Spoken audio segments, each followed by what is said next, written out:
Tunaingia vijijini, mijini na hata jijini kukuletea taarifa mchana kutwa. Usiku tunaketi kitako, tunadadavua tukichanganua taarifa na makala muhimu yanayokuhusu wewe na familia yako. Ungana na Bernard Ngozi kwenye Open Forum Political Show kuanzia saa 4 usiku hadi dakika zake kila siku ya wiki kwenye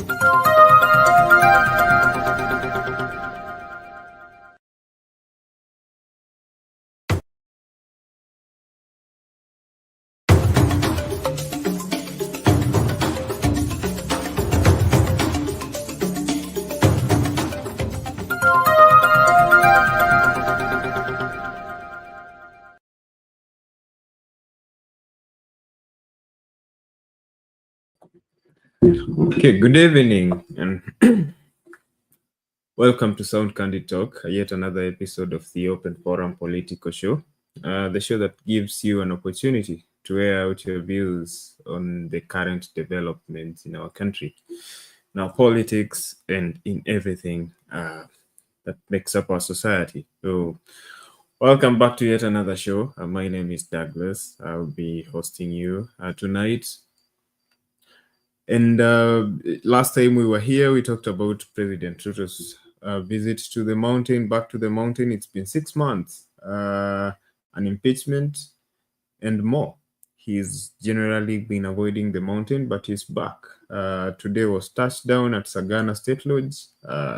Tonight he hosted a band of journalists for media conversation on what has been happening, and we had an opportunity to hear from him on some of the pertinent questions that we've had all along. So I'll be talking about that, and in yet the news that we'll be talking about tonight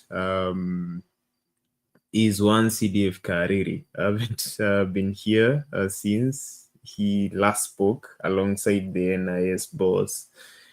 And they told people to stop using the slogan, Ruto Must Go. But are they right to do so? Are they being used? Is President Ruto now using the military to intimidate the citizens of the nation, the Republic of Kenya?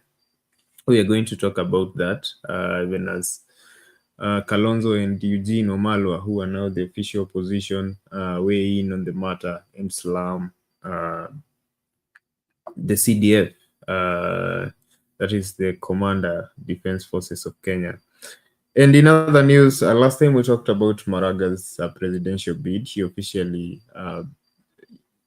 declared this presidential bid come 2027. The youth and generally a faction of Kenyans have been asking him to vie. He's the kind of leader that they want him to lead them come the next general election, the next term. And he finally said yes. So today he kickstarted his campaigns with a town hall meeting in Nyamira, which is also his home county.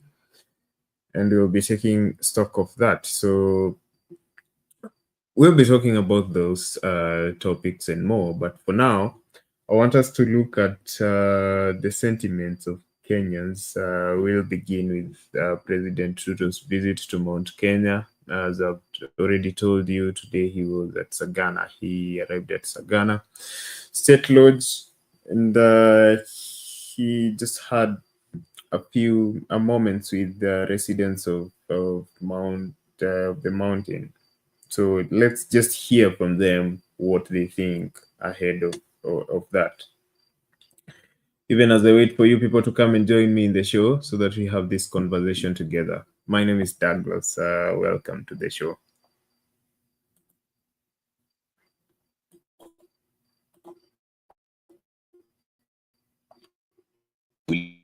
Ruto starts his tour of the Mount Kenya region, and residents there are divided over his visit. Now, a section of residents from Mount Kenya who have been critical of the government for failing to fulfill pledges made during the 2022 campaigns say that they expect little from the 5-day tour. However, there are those who are expectant that the tour will accelerate completion of ongoing projects and give birth to new development projects. Gatete Njoroge has the details. Moments after he touched down at Sagana State Lodge on Sunday evening, at hand to receive President William Ruto were local leaders and a handful of residents. A 5-day visit in the region already eliciting reactions from residents who came out close to a man to support his presidential bid back in 2022. From unfulfilled promises, stalled projects, and the fallout between the head of state and former Deputy President Gachagua, making the mountain restless. Hatujui ni project gani anakuja kulaunch, hatujui ni project gani anakuja kufungua, kwa maana zile project zote alituelezea hakuna hata moja inaendelea, hata hakuna moja inaenda kufanya kazi. Sasa tunaona watu wanakuwa mobilized siku ya kesho wapelekwe ndio aweze kupiga makofi. Rais anakuja na ahadi zingine ama ni zile ambazo aliahidi watu wa Mount Kenya ya kwamba hizo barabara zitamaliziwa. Mahali kwingi tukaona matrakta zimekunja zimehama. Concerns that government in its efforts to ensure the visit is not interrupted by murmurs deployed top officials from the region to inspect ongoing projects. For the better part of Monday, cabinet secretaries, principal secretaries toured markets, hospitals, stadiums in the region to assess progress. Tumetumwa na His Excellency the President of the Republic of Kenya, Dr. William Ruto, tukuje tuangalie progress, tuangalie pahali hospitali imefika, to compile report na tumpeleke. He's coming to progress development in our region. And the people of this region should celebrate and should be very proud that the head of state is in this region. But the visit by top government officials in some areas was not received with open arms, as residents want the government to focus on unfulfilled promises. This is one of the sites or projects that have been identified for launching, in fact, in terms of groundbreaking. It's a big market that is coming up here. Kuna ahadi alituahidia kuwa atatupatia milioni 100 ya kutengeneza barabara. Hakuna hata cent tulipata na hakuna kitu kimefanywa. Kisha kuna soko ya Kagio. Anasema anakuja kufungua. Hiyo soko isatengenezwa. Sasa sinjui anakuja kufungua itengenezwe nini ingine. There are those who, despite being expectant of more development, have welcomed the ongoing projects with a plea to ensure funds are available to complete the projects. Ile murandi tuko aliahidi watu inaonekana inaendelea, lakini tunaomba iendelee na isisimamishwe sababu tuko na shinda hapa hata tutosei. Maendeleo yake ni hiyo soko ametuahidi na sasa inaendelea, mradi wake inaendelea kufanywa. Labda mengine akuja tuahidi hiyo siku atutengenezea, sababu hakuna nyingine yenye tumeona. Barabara zetu ni mbaya kabisa, hatuna barabara kwetu Meru. Hakuna barabara, hakuna maji yenyewe alituahidi atatutorea hapa ya Mbututi, hatuna. Gatete Njoroge, Citizen TV, Nairobi.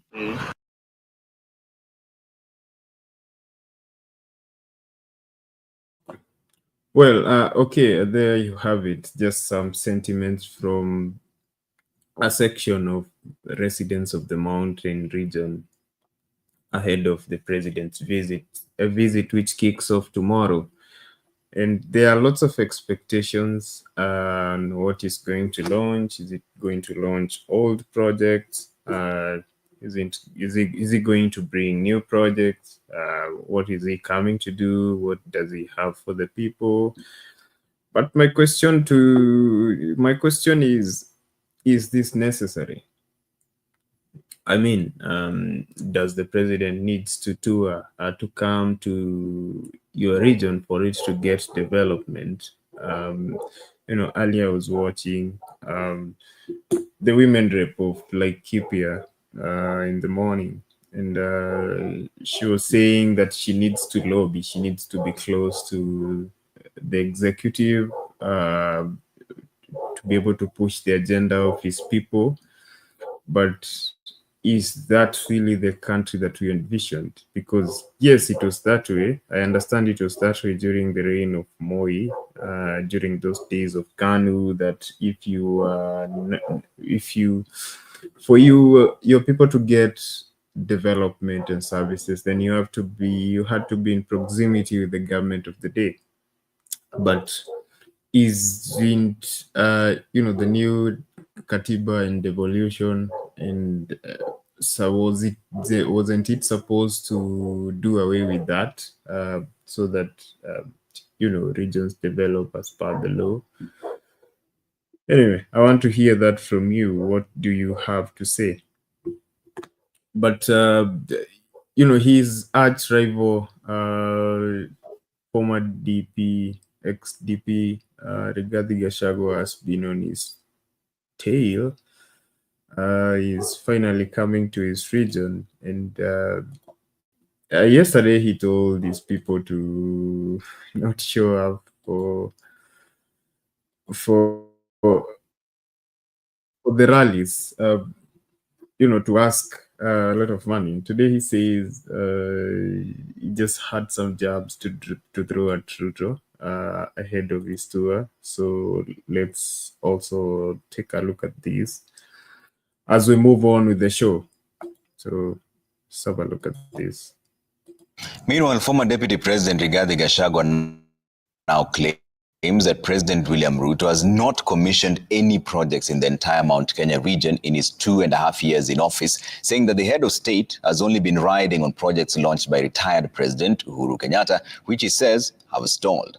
Gachagua, who was speaking in Wangige in Kabete constituency in Kiambu County, said that he will ensure President Ruto is a one-term president. Si umesikia rais anakuja hapa? Anakuja huo?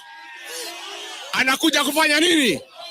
Sisi tunataka kumwambia William Ruto, wewe unakuja hapa Mlima Kenya, ukuwe mtu ya kuongea ukweli.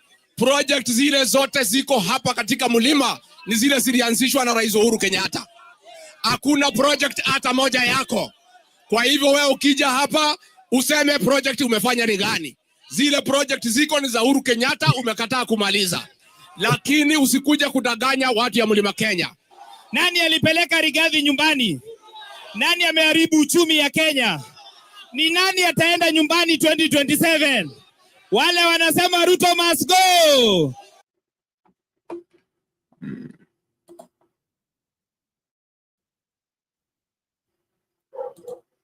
Okay. So welcome back. So just taking stock of what has been transpiring through the day ahead of President Ruto's tour of the mountain, which kicks off tomorrow. He's already arrived at Sagana State Lodge, so we'll be bringing in the live broadcast for you tomorrow.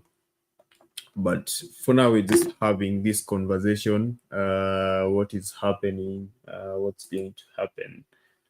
And I had put a poll question for you up. Let me just get that. I was asking, do you think Ruto's return to Mount Kenya will restore his political support in the region? Do you think Ruto's return to Mount Kenya will restore his political support in the region? So 17 votes so far. My poll began about an hour ago. And what do we have here? Sorry, I'll get the correct tally of votes as we move on with the show. So I'm inviting you to the studio, sending out the link now. Come engage with me. Click that link. Let's stream me and configure your mic and your camera, and you're going to find yourself in this amazing space, and we will have the conversation together. Okay, so we are live on Facebook, Sound Candy Talk. We are live on YouTube, our main channel, Sound Candy Talk Live, and on our backup channel, Sound Candy Talk. So the backup channel has a blue logo. The main channel has a white logo. I think that's easier to recall. You're going to see that immediately, you type that on your search bar on YouTube. Anyway, so just a couple of hours ago, President Ruto had a sit down with the media, specifically vernacular stations, that is Inoro TV, and reporters from other stations, and he was just having a conversation. And some of the questions that arose was, why did he impeach his deputy? Remember, he's never talked about it. He's never explained why. It just happened, and he moved on like nothing happened. Gachagua has been a bitter man, but on the other hand, he's been, very popular, especially in the mountain region. But today, Ruto has come out to explain what really happened, according to him. So I do have an opinion with that. Sorry, I don't have an opinion with that. So we're just going to take a look at that as I wait for you to join me in the studio. So he says that the reason he had a fallout with this former deputy, is because he told him he's going to make him a one-term president, and demanded 10 billion from him. I don't know how true or not true that is. You will tell me how you discern it. What do you think? I've sent out the link right now, but in the meantime, we're just going to look at that interview. Partly, it's a really long interview, but we're just going to look at that segment where he talks about his fallout with this deputy. But in the meantime, the link is out there.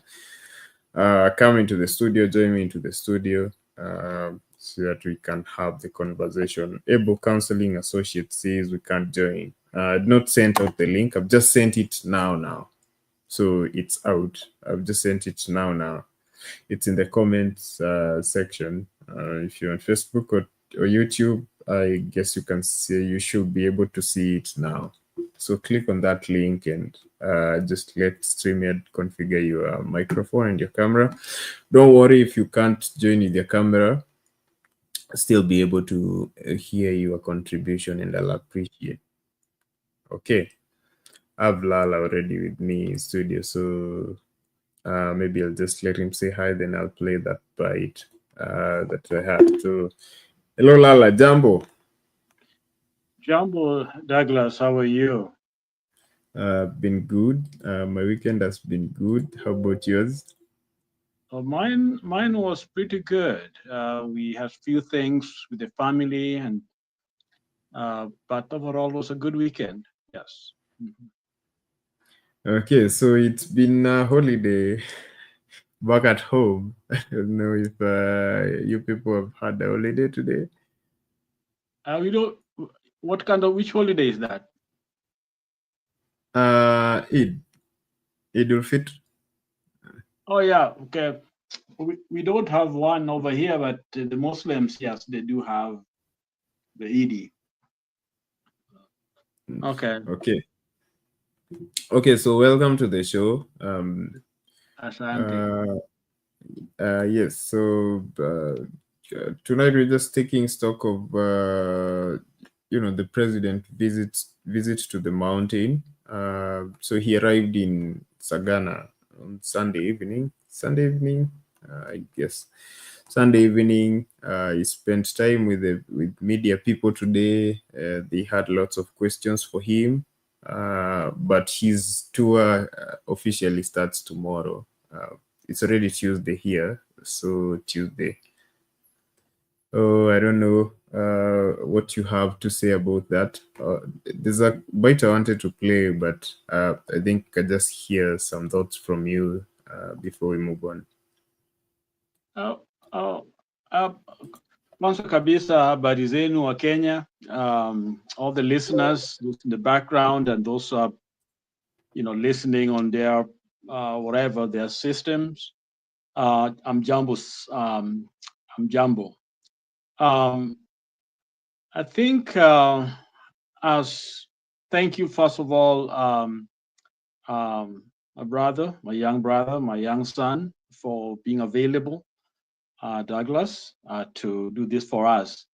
I think we had a great preacher, the Wesleys, and one time there was, I think, a lady in the church that this man used to preach, and he used to preach a message on born again. And it was so many times that one particular Sunday, this lady was disgusted and went and approached the pastor after he had preached the message where he used the same word, "You must be born again." And the lady confronted the pastor and said, can't you have other words or some other things to share with us? Why do you have to say born again all the time? And then the preacher looked at the lady. I preach about it. The preacher said, because you must be born again. You must be born again. In other words, what he was saying is that the people have come numb to the word of God. They are not listening, or if they listen, they don't care about it. So the preacher is called to preach it over and over and over again. Why do I say that in our political scene in Kenya? And it's for this simple reason.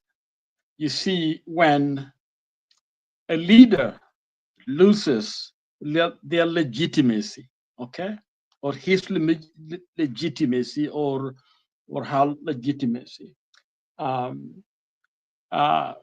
several things happen for a leader.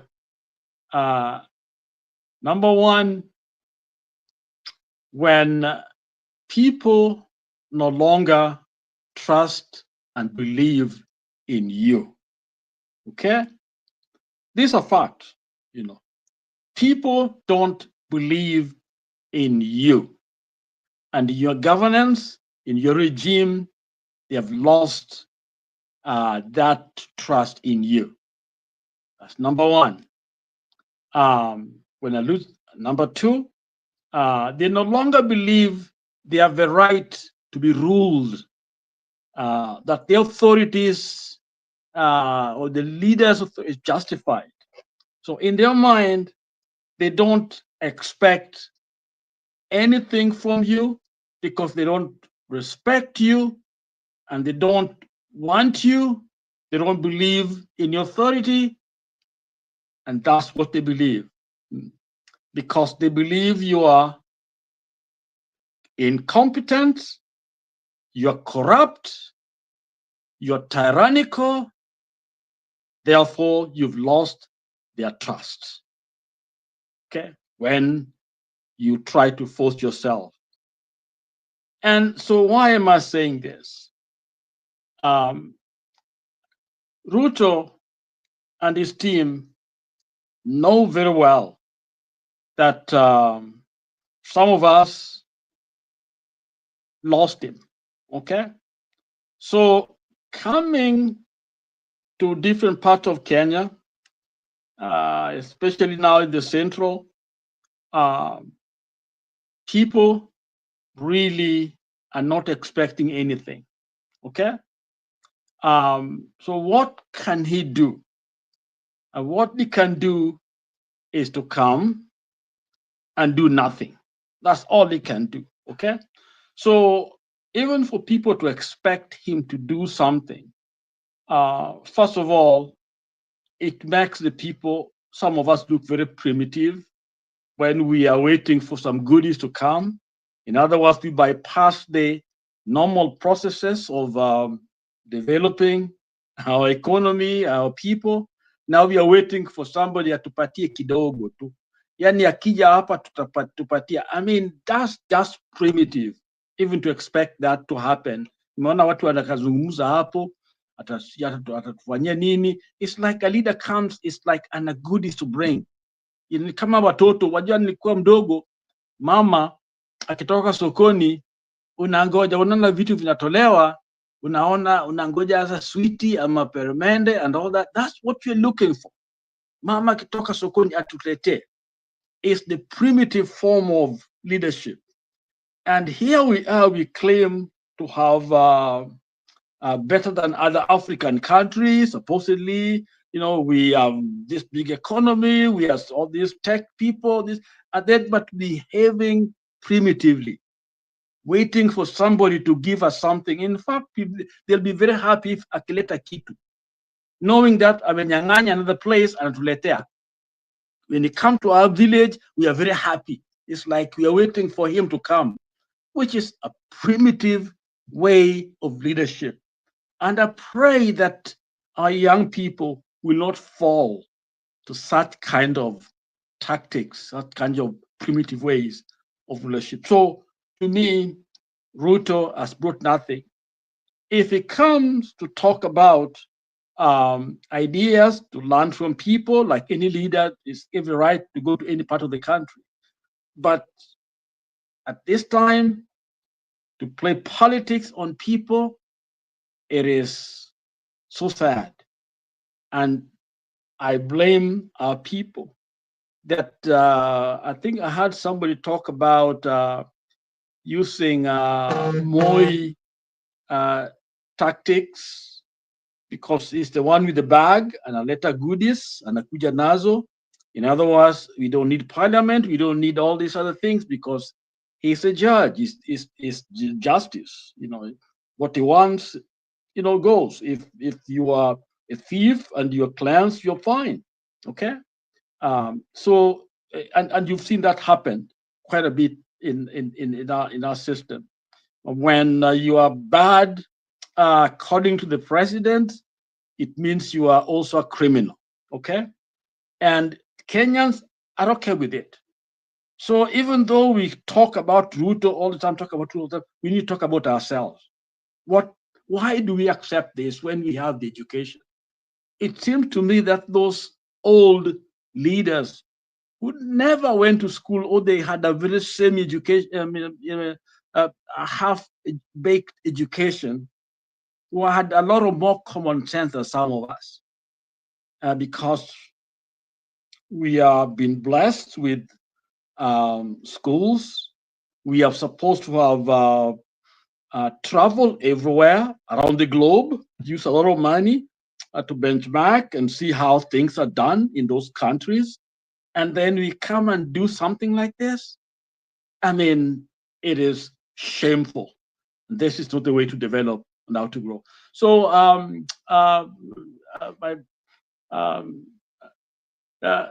what I'd like to say is very simple. Is that Ruto has lost his legitimacy.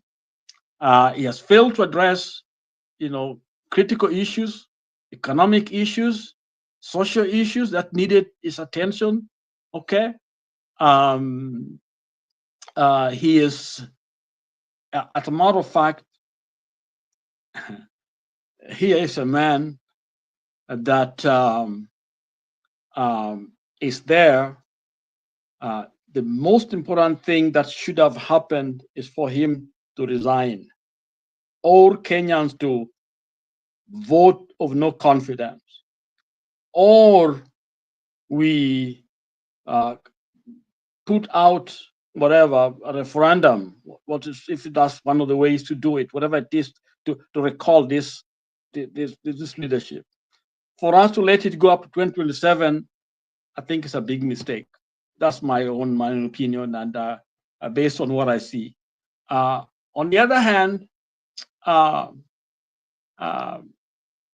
when we point our finger at Ruto, but they are enablers, and the enablers are on every side, because I wonder who the oppositions are, because what we think of as opposition, if they come into power based on what we see going on, they are more interested in goodies, doing the same thing that successive government have done. You are in power. It's about you and your friend and your cronies, okay? Not about the nation. And that has been consistent going on. So I think the bigger blame is on us, even than Ruto. Because if we want things done, it should be done as Kenyans. If we know what we want, things should be done. People like Ruto should not be there if we knew what we are all about, what we are supposed to do. But we vote for them. We pretend all of a sudden that we don't want them because we didn't get something. People like Gachagua, because he was not, he was humiliated, he was kicked out. Now he's in the position. Otherwise, if you give him back his seat, he'll be just there. So these are the challenges that we have in our democracy, and I think we have a long way to go. Back to you, Chedizo. I'm calling you Douglas. Back to you. Not Chedizo. Okay, thanks for that, Lala. I saw his shadow next to you there. Go ahead. Pardon? I thought I saw his shadow next to you. Not really. Chedizo is still, it's celebrating Eid. Oh, yeah, Eid. Yes. Anyway, thank you for that. Introductory submission and your take on the president's tour of the mountain, and that's just a question I was also asking here before you join. I thought that the new constitution was about taking that politics, that style, that system of governance where the president and the executive hold the bag, and that politics of tokenism, and they move around winning people with that. And if you're not in the good books of the government of the day, then you will not get, your people will not get the services that they're supposed to. And a conversation that has been going on in our country this past few months is is taking the treasury from the executive the way to solve this. I don't know what you think about that. How does it work out there? Douglas, what makes us really feel angry is because right now the war should be on a larger platform. How do we compete with Korea, China, and other places? How do we enhance our natural resources as Africa to make our lives better? How do we bring down the boundaries between our countries to create a huge market? And how do we compete on a global scale? That's where our fight should be. But really is as if we've never come out that colonial hang-ups where we are discussing minute stuff.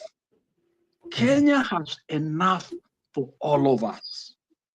All we need is brains that are able to see and seize what is there and use that knowledge, understanding, and what is there to create the world. Wakanda, the movie Wakanda, had the right tone because it's seeing Africa in its potential. And that's where we should have been. But look at us. What are we talking about? We're talking about somebody's going out there asking for some little stuff. It's as if there's not enough for us. It's as if we are fighting over crumbs when actually we own minds and great things. As this is what disturbing many of us. Somebody go out to steal an election, and even when things is lost legitimacy, he can't do honorable thing and say, you know what, Kenya's bigger than me. Let's put things in order. Okay, leaders are just fighting for positions, and that's all they see.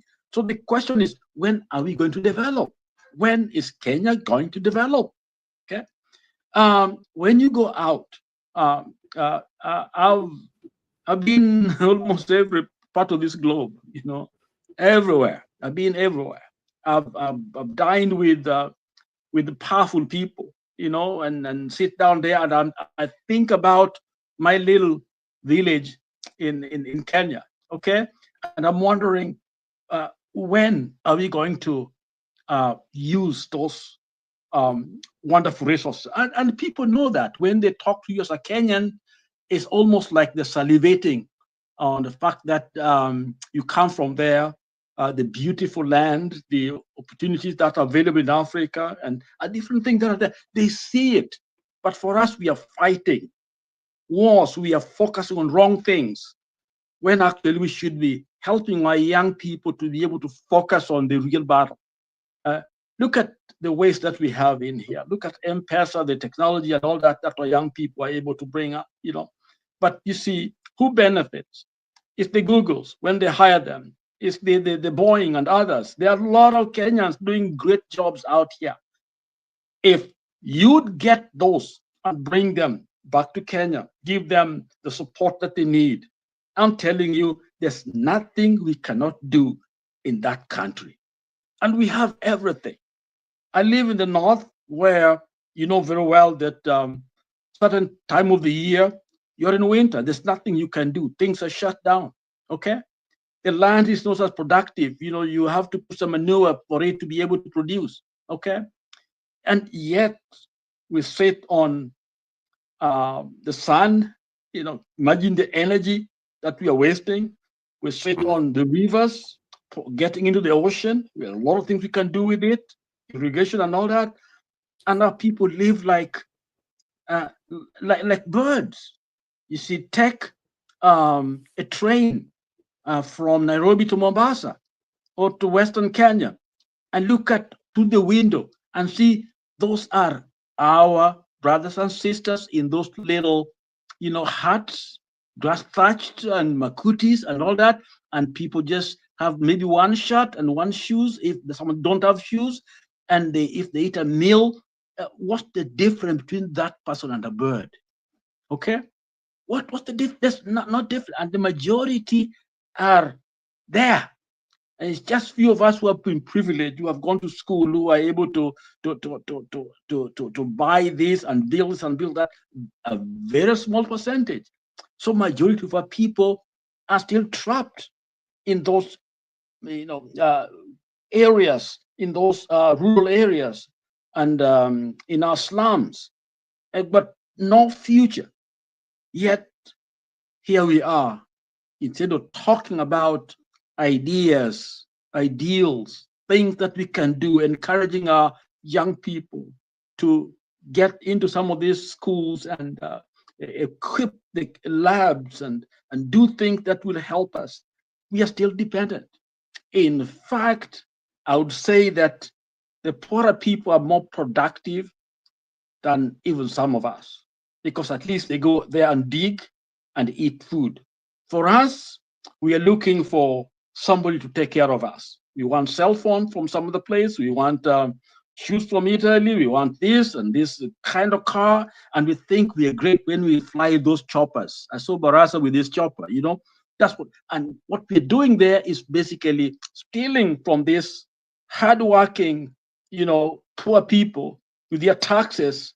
And we take that money, and you see it with leaders. That money is the money that has been extracted from these Kenyans, these poor Kenyans.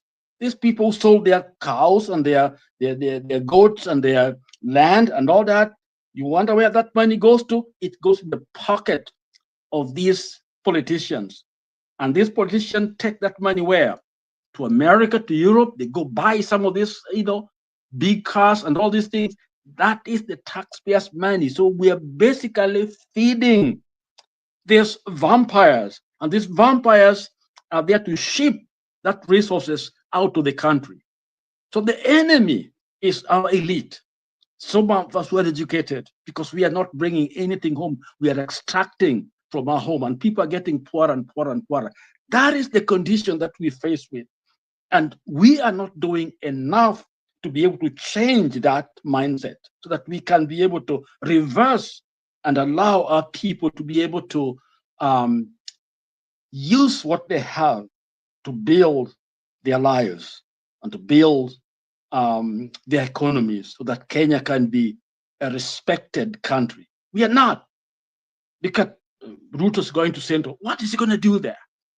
So spend to take from us in that money, that flight or whatever, those movements and all that, that is taxpayers' money. And so that's why I'm mad. I'm very angry. Back to you, Douglas.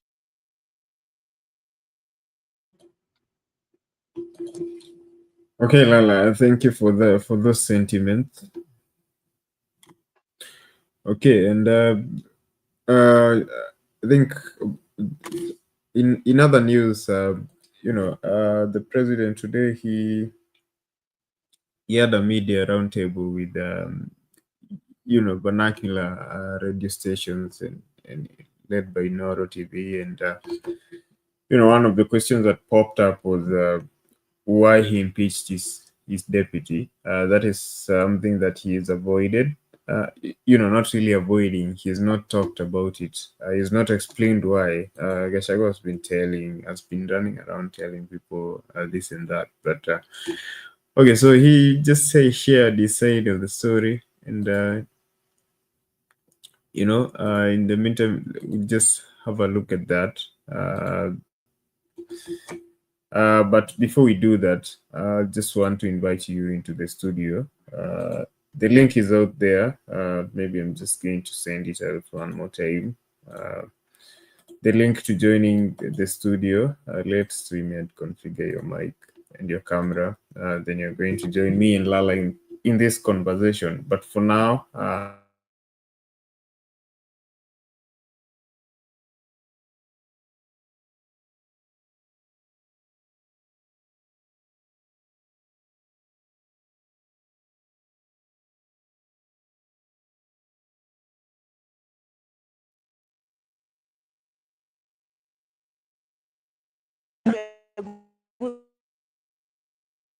za Wamunyoro na Wamunyoro, hiyo ndio mambo ambayo sasa tunataka kuuliza hapo. Sasa ndo umegusa mlima.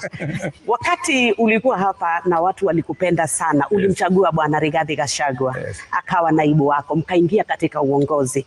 Sasa wakati tukiendelea na kazi tukaona, sijui ni jambo lipi ambalo lilikupa msukumo ama ni lipi lililosababisha akang'atuliwa kutoka kwa kiti cha unaibu wa rais. Ni jambo ambalo lilikera watu wengi sana wa mlima, sababu walisema umemng'atua mtu wetu, na hata ukawaletea bwana profesa na wakasema sisi mtu wetu alikuwa Rigathi. Ni jambo lipi ambalo lilisukuma kabisa Rigathi akang'atuliwa kutoka kitini cha unaibu? Hiyo ni swali ambayo itajibiwa na watu wengi, kwa sababu wenye kumtoa Rigathi ofisini, mimi hakuna mahali nimeweka sahihi atolewe. Sheria ilifuatwa, lakini wacha nikujibu. wenye kumtoa wakamtoa, si ndio? Lakini nataka nikurudishe nyuma kidogo. Kabisa. Mimi ndio nimenominate Rigathi Gachagua. Si ndio? Hakupigiwa kura ati ndio mimi ni nominate. I nominated him. Kwa sababu katiba ya Kenya sehemu ya 148 inasema rais ndiye ana nominate. Si ndio? Mimi ndio nimemnominate.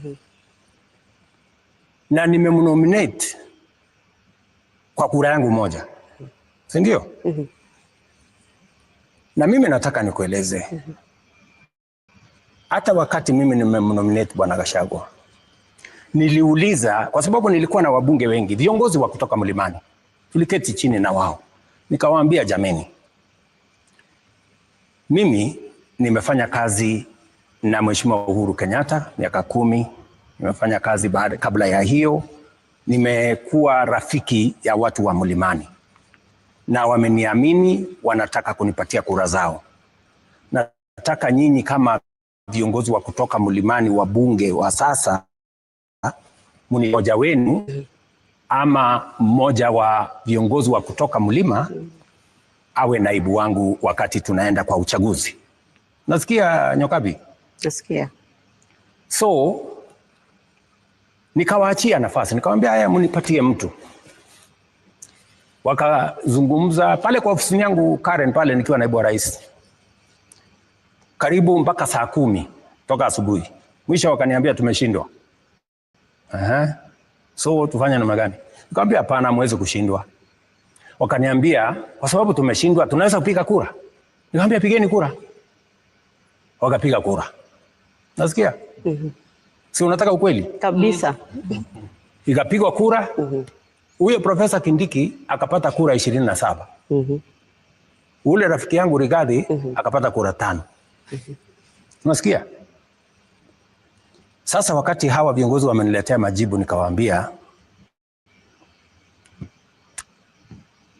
wacha nifikirie kama vile tutakavyoenda. Mwisho nikawapasuade, nikawaambia sikizeni. Mimi nalaumiwa Mlimani kwamba mimi nimeshikana na viongozi wachanga, viongozi vijana. Sijui Ndindi Nyoro, sijui Kimani Ichung'wah, sijui nani, hawa vijana wadogo wadogo. Na hata huyo profesa ako katika kiwango hiyo. Kawaambia ili tusionekane kwa watu wa mlima, pengine nimechukua vijana, wacha nichukue huyu mzee karibu wa rika yangu, pengine mzee kidogo kuniliko, shingo upande. Wakaniambia wewe ndio kuamua. Sawa, mimi nikaamua, tukaenda pamoja na ndugu yangu Rigathi. Hiyo ilikuwa ni miezi 3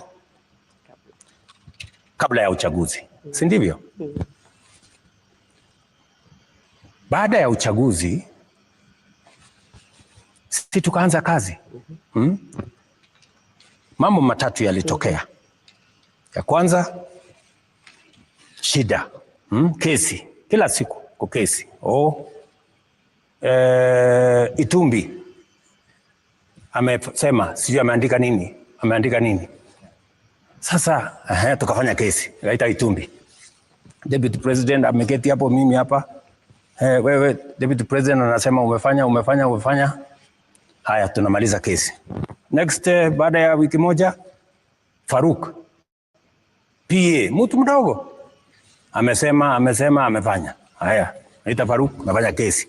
Tukamaliza hiyo. Kidogo Ndindi Nyoro ameitisha mkutano sijui Kiharu, amepanga wabunge wengi. Mbona amepanga wabunge? Mbona naita Ndindi Nyoro. Tumeketi chini. Kesi. Haya, kuisha hiyo, Kimani Ichung'wah sijui amesema. Sasa mpaka nikamuuliza ndugu yangu, wewe ni naibu wa rais wa Kenya, bloga huyu Dennis Itumbi, bloga, unasumbuana na yeye nini? PA ya ofisi mtu kidogo. Hawa vijana, sijui Ndindi Nyoro, sijui Kimani Ichung'wah, sijui nani, sijui mama mwingine, sijui anaitwa wa kutoka hapa ati alikuja, sijui anamwambia wewe unazungusha marinda, sijui. Sasa nikamwambia hivi tena kidogo ni nini? Just wait. Si umeniuliza swali kabisa. So nikamwambia tafadhali tufanye kazi ya Wakenya, tuache hii makesi kidogo. Ndio hiyo, yeye ameanza vita na wabunge. Hawa wabunge wenye kumuondoa bunge, vita na wabunge. Nyinyi wabunge, kabla ya Disemba msiponipigia magoti mtaenda nyumbani. Wabunge ndio hawa. Wabunge ni wanasiasa. Sasa wabunge wakasema Disemba tutaenda nyumbani tusipokupigia magoti. Okay, kabla Disemba na sisi tutakushughulikia. Nasikia vita mwenyewe ameanzisha na wabunge. Ya tatu, naibu wa rais kazi yake kubwa ni kumsaidia rais. Mimi nikiwa naibu wa rais wa Uhuru Kenyatta, you people in the media, you are witnesses. Mtu mwenye kwenda TV kutetea program ya equipment ya hospitali, program ya electrification, program ya barabara ya serikali, ilikuwa ni mimi.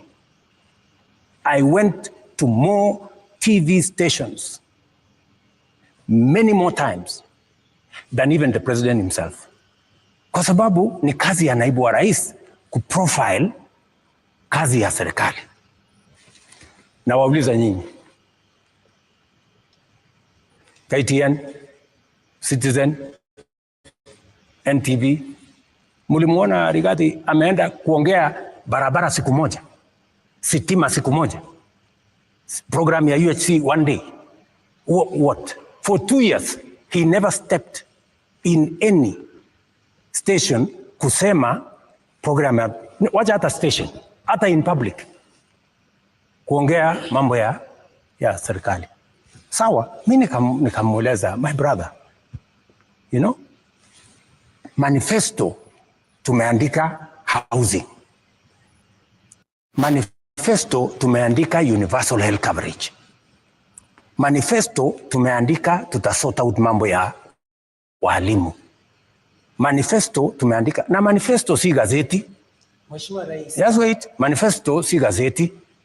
Nikamwambia, we made a commitment to the people of Kenya on housing, on universal health coverage, on making sure that we have a proper CBC model. Sasa kama huwezi kutetea, kama huwezi, na wewe nimekupatia mamlaka, hakuna kitu tumepitisha kwa cabinet ambayo haijaenda kwa ofisi ya deputy president kama chairman wa committee za cabinet. How are we going to run this government? Wacha nimalizie. So I just want you to understand, because ni vizuri watu wa Kenya wanielewe. So wabunge wakaanza vita kwa sababu wameambiwa wasipopiga magoti, nasikia, wataenda nyumbani. So ikafika mahali hapo, sasa nikaelezana na huyu bwana, sasa my friend, please punguza vita na hawa watu wote. Sasa ikanifikia mimi. Mimi sasa, unajua, mimi naweza kukufanya one term president. Usipofanya hii, usipofanya hii, usipofanya hii, nahitaji bilioni 10. Wewe unajua bilioni 10, Bwana Waweru? Labda zilikuwa za nini rais? Bilioni 10 ndio niende niongee na watu ya mlimani, you know, ni kupangie siasa, sijui nifanye nini. Mimi nikaona hapa, nikamwambia I will not do it. Wacha nimalize. So nikamwambia hii haiwezekani. Na kama ni kuwa one term ni sawa, hakuna problem. Kama wewe ndio kuamua nani atakuwa one term, nani atakuwa sijui how many terms, nilikuwa nafikiri ni wananchi wa Kenya na Mungu. Kama ni wewe, sasa amua vile unataka. Nasikia, my friends? So wabunge wakaanza vita. And hata wabunge marafiki wa Rigathi watakuambia, mara 2 niliita wabunge, nikamwambia, sikizeni, hatukuchaguliwa kuja kupigana, tulichaguliwa kuja kufanyia Wakenya kazi. Wachana na mambo ya impeachment. Mara ngapi? Mara 2. Mara ya 3 nilikuwa nimeenda UN, nikaitisha mkutano kwa sababu nilikuwa nimeona wameanza tena maneno ya impeachment. Nikaitisha mkutano, nikamwambia wabunge, kujeni tufanye mkutano. Wabunge wakakataa kuja mkutano, wakasema, wewe umetuzoea. Ulitukataza mara ya kwanza, ukatukataza mara ya pili, sasa utaamua. Either tutaendelea na tukuulizi, atuulizi kura yako. Kura yako haihitajiki bunge. Sisi tutafanya vile tunavyojua tutafanya. Hiyo ingine wachana na sisi. They never came for the meeting. My friends, I tried. In fact, kama ni kuokoa, nilimsaidia wakati wa bunge, wa ile bunge ya mbeleni. Wakati walimkataa, mimi ndio nilimkubali. Wakati wamejaribu kumfanya impeachment ya kwanza, mimi ndio nimezuia. Impeachment ya pili, mimi ndio nimezuia. Sasa mimi nataka niwaulize nyinyi. Kwani Wakenya walinichagua mimi niende nifanyie kazi mtu mmoja, ama nifanye kazi ya Wakenya wote. Mheshimiwa Rais. So, I mean, tafadhali mambo ya hiyo tufunge hiyo chapter. Wacha swali moja tu labda, sababu ulikuwa naibu wa rais. Kwa sababu wacha niwaambie. Kenya hii tuko na mambo ya viongozi. Lakini tuko na mambo ya wananchi. Mambo ya viongozi wananchi wataamua. Hakuna haja ya mimi kubishana na Rigathi ama wabunge wengine kwa sababu mambo yetu sisi wote itaamuliwa na sitaamuliwa na wananchi. So sisi wote tujipange. You know, ile imefanyika unfortunately. Lakini sasa nyinyi kama wananchi wa Kenya ndio baadaye wataamua huyu William Ruto tulimpatia kazi.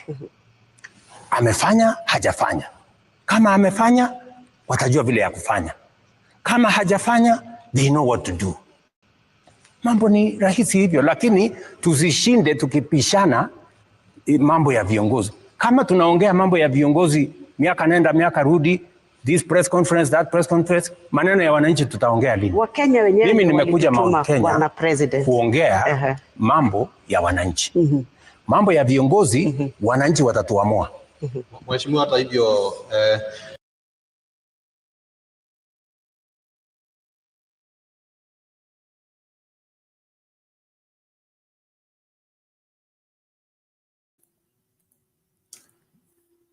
Okay, so there you have it. There, that conversation happened tonight.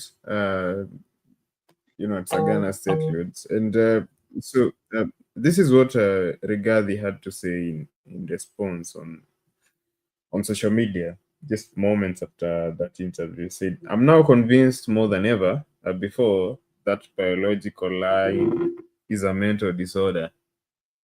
The greatest existential threat to a beloved country is outright lying to the people of Kenya without blinking, and failure by a leader to put his team together to harmonize their lives. I weep for my country, Kenya." Okay, but Lala, back to you. So from a trained psychologist point of view, what do you see? Douglas, I really can't say much, but what I do know is that Ruto has a lot of problems, a lot of it. I can't trust him. But in the same breath, I can't trust Gachagua at all because he was there for his interest. In fact, I have more problem with Gachagua than even with Ruto, because at what point did he know that Ruto has this tendency, this pathological lying and all that? Why couldn't he notice anything till much later?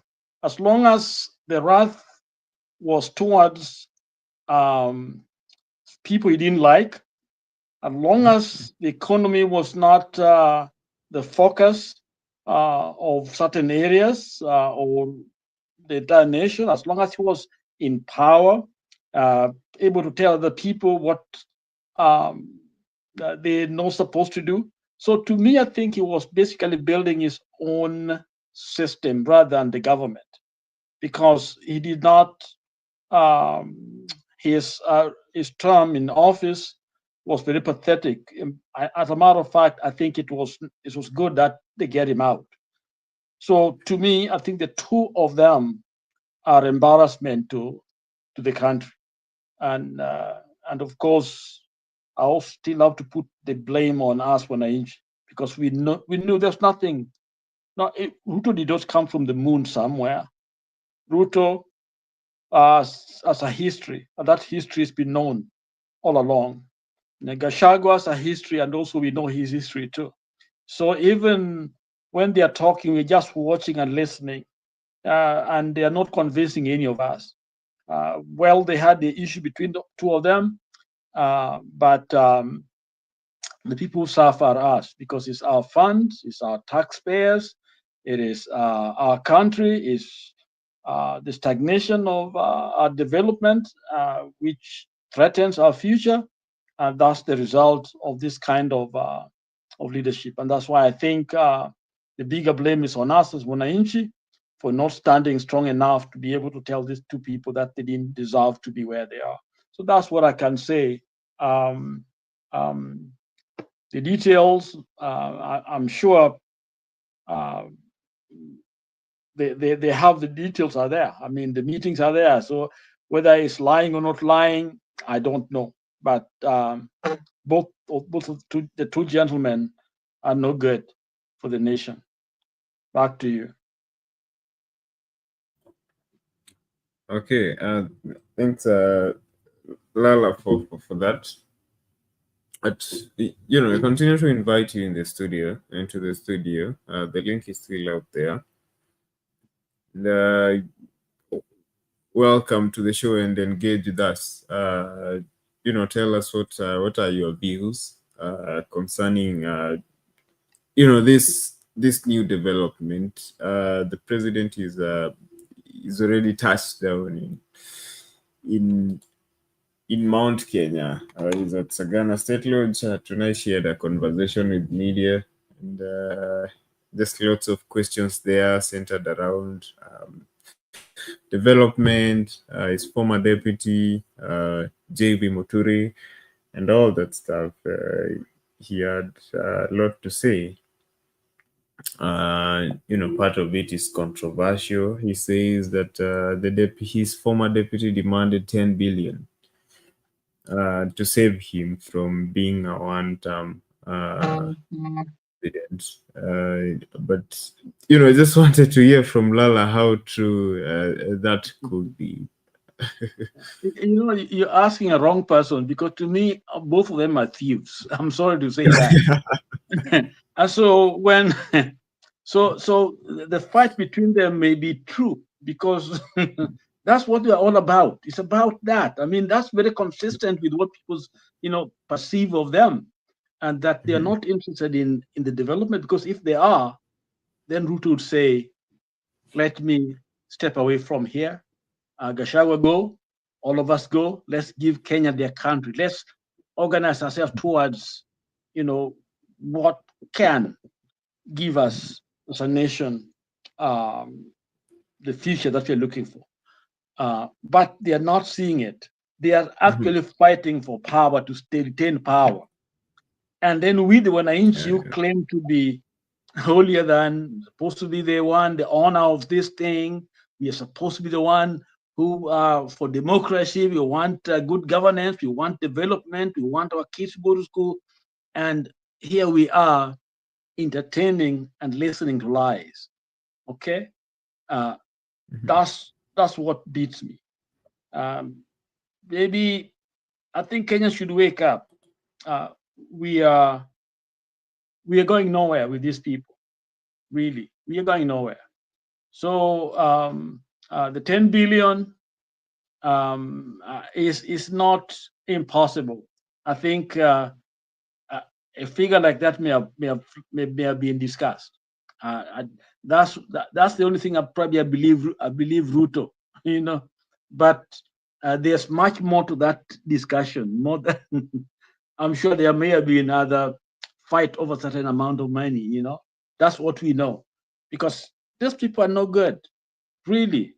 Because if they're men of honor, and we claim to be in a stage where we want to take on the world, and we can't even see a need to step aside, I mean, to me, that beats me.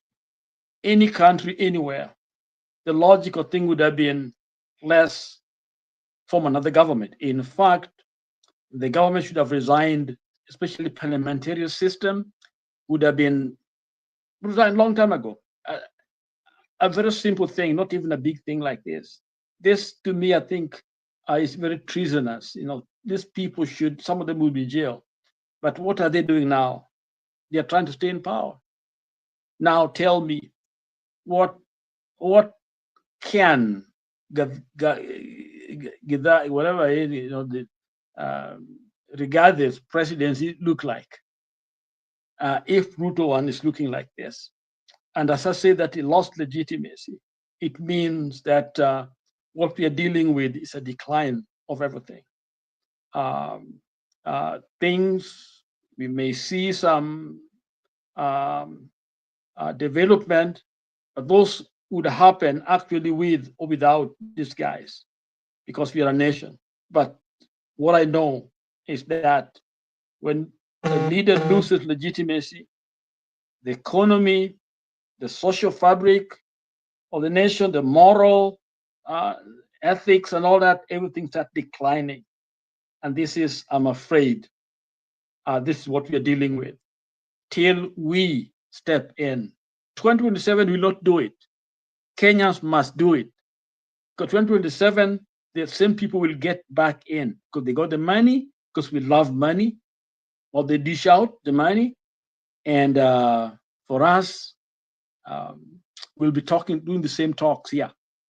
The two of them are talking, two thieves, and then we are cheering on one side or the other. One is on the other side, on the other side.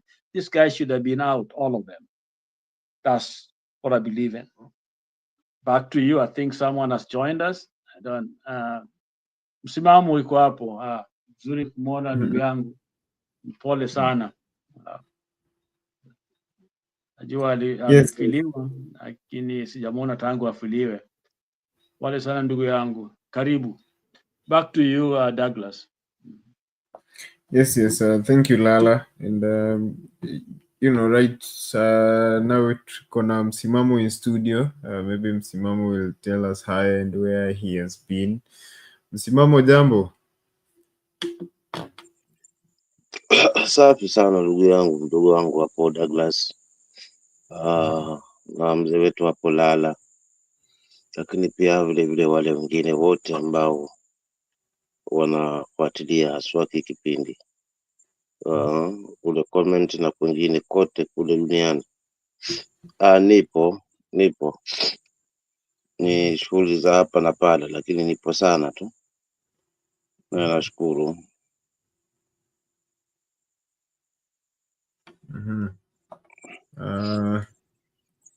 Lala alikuwa anakupatia pole zake na pia pokea zangu. Nimeshukuru ndugu zangu sana tu. In fact, nimeshukuru for the great support kipindi kile ambacho niliweza kufikwa na yale yaliyo nifika. Unajua ni mambo ya kawaida. Lakini kwa kweli nawafuatilia tu. Lakini kwa pole nimeshukuru sana ndugu zangu sana kwa kusimama na mimi wakati ule. In fact, mzee Lala na wengine wengi tu. Nilishukuru sana for the great support. Lakini now I'm back. Okay, thank you for that. Msimamo ni mmoja wetu hapa. Alikuwa amepata msiba, lakini anasema sasa amerudi, amemaliza. Karibu kwenye show, Msimamo. Nimeshukuru kaka yangu Douglas.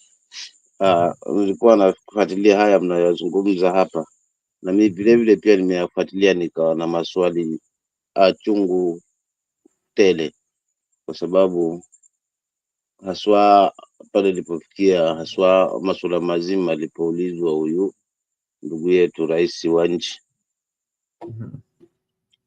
kwamba mbona na huyu mwenzako mdeza kutengana, sababu ni nini? So hilo swali na sikulielewa, maana hakulijibu. Sikuelewa majibu yake, kwa sababu alikuwa na majibu ya kukinzana kidogo. Kwa mfano kwamba yeye amesema kabla ya uchaguzi walifanya uchaguzi wao, maana yeye ndio huteua na anatasimama na yeye kama running mate wake ama kama deputy wake. Lakini katika hali ya chaguzi zile, kwa bahati mbaya Gachagua alipata kura 5, Kindiki akapata kura 27. Sasa sikuelewa kwamba kutokana na hili ndio baadaye aliamua kumtema nje, ndivyo mpe Kindiki, maana wabunge walikuwa wamesimama na yeye, ama ni kwa ajili ya kukosana na kila mtu kama alivyodai, ama ni kwa ajili ya hizi pesa ambazo aliziomba. So nikashindwa na kuelewa sababu mwafaka ya kuweza ku mwimpeach. Tena baadaye anasema si yeye aliyeweka sign, lakini ukitazama yeye naye ana yake kwamba alimtetea huyu bwana si mara moja si mara mbili kutaka kuwa impeached, lakini mwisho wa siku yeye ndo alikuwa mtetezi. So katika hii hali yani nikashindwa kabisa ni nini haswa sababu mwafaka iliyomwacha yeye amteme Gachagua. Je, ni kwa ajili ya kwamba wabunge waliweza kumkataa yeye ndo akamshikilia kwa kuweza kumnusuru licha kwamba alipata kura 5, ama ni kwa ajili ya kukosana na kina Faruk na wengine na wabunge, ama ni kwa ajili ya hizi pesa alizozidai? So to me hapa nikachanganyikiwa. Then lingine pia nalo lilikuwa limenipa kizungumkuti ni swala zima hili la yani maendeleo. Nikaona bado yuko pale pale kwa kunadi barabara, kwamba ametengeza barabara chungu tele upande huo. Kwa hiyo anashangaa kwa nini Gachagua mwambia yeye hajafanya kazi. Sasa nikawa na maswali pia, kwa sababu sifa siku zote usijisifie, ngojea usifiwe. Si wewe mwenyewe ujisifie, na ili usifiwe basi ni kutokana na ile kazi ambayo pengine umeifanya. Si wewe uitangaze ama uinadi kazi hiyo. So kazi yenyewe ndio itajisema. So kwa Mkenya wa kawaida ukisema kwamba huyu bwana kweli ametengeza miradi, ameweza kusaidia hapa na pale, inakuwa ngumu kidogo. So kwa kweli hao watu walikuwa na bibu zao tofauti, wanajua ni nini haswa kilijiri huko wakiwa pamoja. So kwa kweli hajaeleza picha kamili ya kuweza kumtema Gachagua. Mpaka sasa hivi mimi sijaelewa sababu ni nini, kwa sababu majibu yake yamekinzana kidogo, kwa sababu sikuyaelewa. Pili, na pia nikifunga hapo kwa ili nipate kupumzika, yani kupisha mwenzangu, ni hivi Douglas. Kauli yake yenye amezungumza na naichukulia haswa na hii kauli ambayo imezungumzwa na CDF, yule mkubwa wa jenerali haswa wa jeshi, kwamba watu wasimamishe kusema Ruto Must Go. Ina maana katika hii hali basi, na jinsi ambavyo alikuwa anajiexpress, haya maneno hayakuwa ya huyu kiongozi ambaye ni mkubwa wa majeshi. Haya maneno nadhani yalitoka kwake. Zungumzia hili, maana mambo yanazidi kuchemka, mambo yanazidi kuzidi maji yanazidi unga. So maybe kwa kufanya hivi pia itakuwa ni kuweza kumtetea haswa kwamba wananchi pia waogofwe, yani kitu kama hicho, yani kama karata yake. Juu karata moja ni hii ya broad based government, ambayo maybe kwa wingi wa watu kama alivyodhania, kwa maana utofauti wa watu wawili, yani namaanisha Raila na pamoja na yeye, mmoja ni hela, mwingine ni umati wa watu. So maybe katika hii hali ya kumleta karibu baba, labda pengine kwa kuwa anajua na wafuasi, na hili la wafuasi lingeweza kumnusuru pindi tu pale baba anaposema twendeni, basi watu wote wanajua wakati huo Wakenya wote wanasema, wakisema baba akizungumza basi watu wanatulia. Lakini this time around kamba hakuwa na mashiko, despite kwamba amemleta, bado pressure ipo, kwa sababu Mkenya bado anasikia kufinyiliwa. Mkenya bado anahitaji mambo mengi tu ambayo ni ya kimsingi na anayakosa. That's why naona baada ya kuona hii karata hii haijampa sana matajirijio yake kama alivyotegemea. So that's why anarudi tena katika masuala haya mazima na usalama. So to me, general kuweza kuingilia masuala ya siasa kwangu kani kizungumkuti. Yupo kwa ajili ya nini? Ya taifa, ama yupo kwa ajili ya urafiki? Na kama yupo kwa ajili ya urafiki, je, kikatiba ni sawa jeshi kuingilia siasa? Nikana maswali pia sijapata jibu mpaka leo. Lakini kila ilivyo, kila laheri, wacha tusubirie mlima itakuwaje haswa hii leo. maana yaliingia pale na maswali yakaulizwa na wanahabari, lakini sijajua reaction ya wananchi pia itakuwaje. Maana jibu la hayo aliyozungumza kama na maendeleo, basi mwananchi ndio atakayeweza kuamua. Na mwisho kabisa, mapungufu ya uongozi ndio shida tuko nayo katika taifa, meaning kwamba tukisubiri 2027 kwa kuweza kumchuja ama kuweza kuchuja kama anavyodai kwamba njia ya kuweza kumtoa kiongozi basi through ballot na either pengine impeachment, yani kisheria, unaona. So to me naweza nikasema kwamba kwa ballot wa Kenya hapo hatutakuwa tumeweza, isipokuwa tu labda kutokea kidume ambaye ataweza kusimama na kuyazungumza haya ambayo yanamsibu Mkenya, then na tuamue kufurusha huyu before 2027. Lakini kama ni 2027 ndio tunategemea ili tuweze kumchuja, basi kwangu naona kwamba hii kidogo itakuwa ngumu. Kwa hivyo hayo tu ndio baadhi ya maneno ambayo nitaweza kuchangia kwa leo kwa sasa hivi, lakini nipo nawasikiza, na kama kutakuwa na changizo basi nitaweza kuendelea haswa kuchangia kwa ajili ya taifa, wala si ushabiki, wala si ungome, wala si ukabila. Tumi nisimame tu kati kwamba hapa hakuna haja ya kulipiga jibwa ili hali jivu hatutalilalia. Na pia ni ukiona hakuna haja ya kulipiga jibwa ili hali pia hii nyumba inanuka nyama. So hakuna haja ya lawama nyingi. Mwananchi yeye haja yake ni huduma na usimamizi mzuri wa rasilimali zake haswa ama za taifa kwa ajili ya huyo mwananchi. Lakini kama haya hayapo, basi still bado tuna mashaka. Haya malumbano ya kisiasa kwa kweli mwisho wa siku hayatatusaidia ng'o.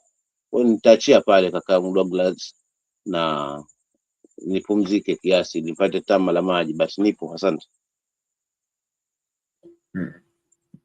Okay, asante msimamo, but you know, before I let you turn off your mic, I would just ningependa kusikia msimamo wako kuhusu hii mambo ya MOU na broad based government. You know, what's your take on this one? Not had a chance to hear from you. Msimamo wako ni upi? What's your, you know, what's your stand on To me, my stand is, msimamo wangu unasema broad based government hii ni ya wachache wafaidi. Kwa mfano nakuta sasa hivi kwamba kwa nini ya wachache wafaidi? Tutazame tu those wenye wamekuwa pale haswa kama expertise na wale ambao sasa hivi wanaweza kunyakua viti sasa hivi kama vile ambavyo mnasimamiwa na kila Nyoro na wengine. So hii broad based government inaletwa kwamba ni sura ya kitaifa ama ni kitulizo haswa cha taifa.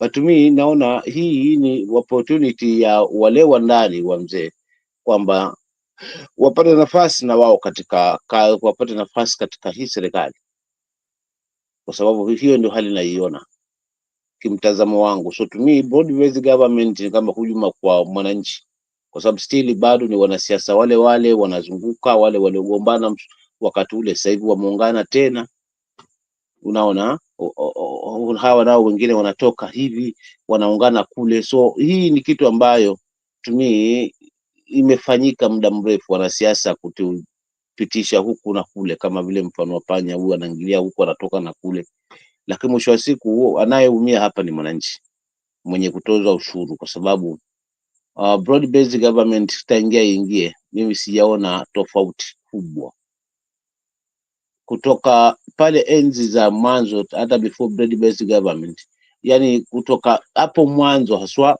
kwa kuweza kutemwa mawaziri wakati ule, wakaletwa mawaziri hawa wa broad based government ambao ni expertise. Me, I don't see any changes.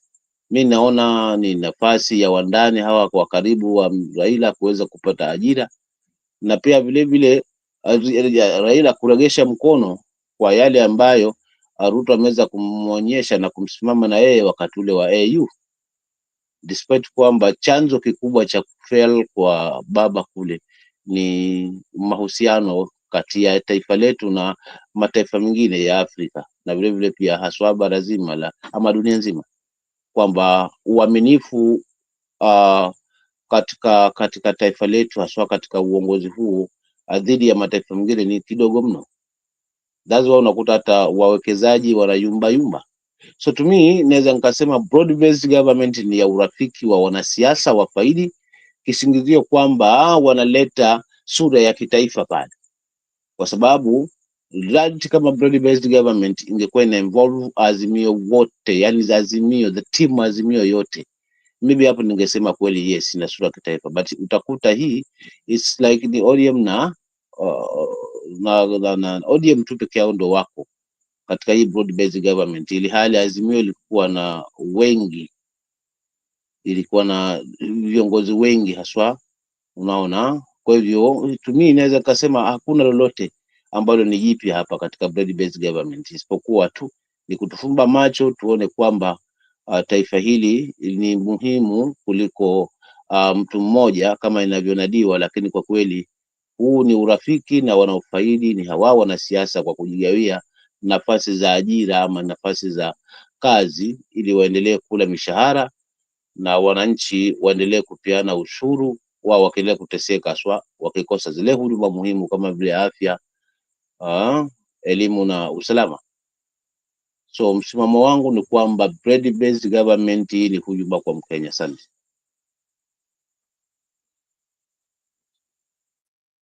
Okay, asante msimamo kwa huo msimamo wako kuhusu swala la broad based government.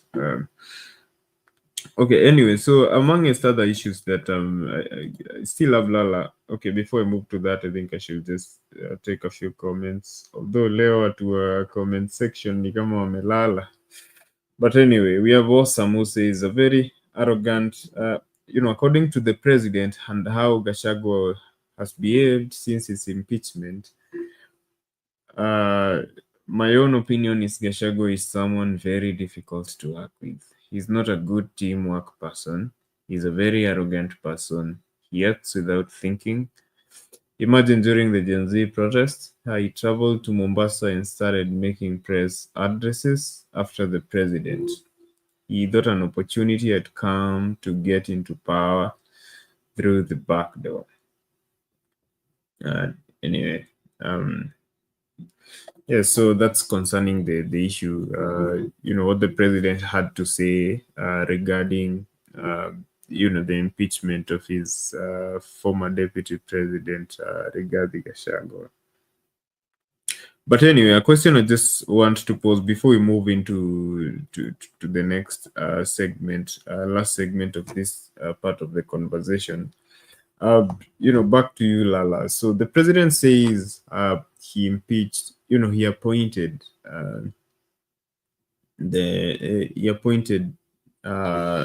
Rigathi as deputy.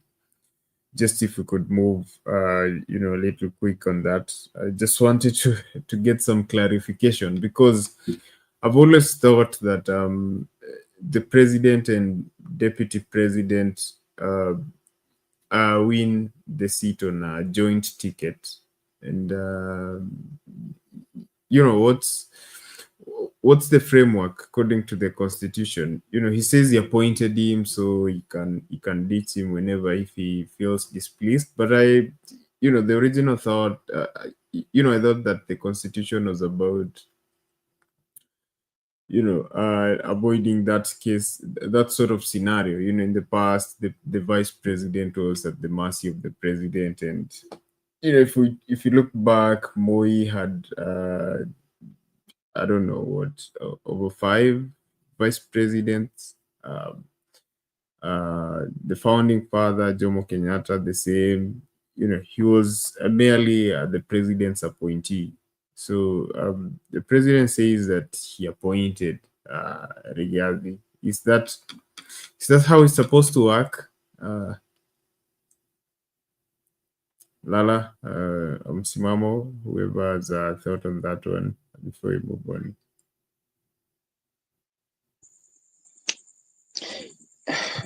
Kwangu mimi hapo kuna kizungumkuti kiasi, kwa sababu katiba siyo inalizungumziaje hili.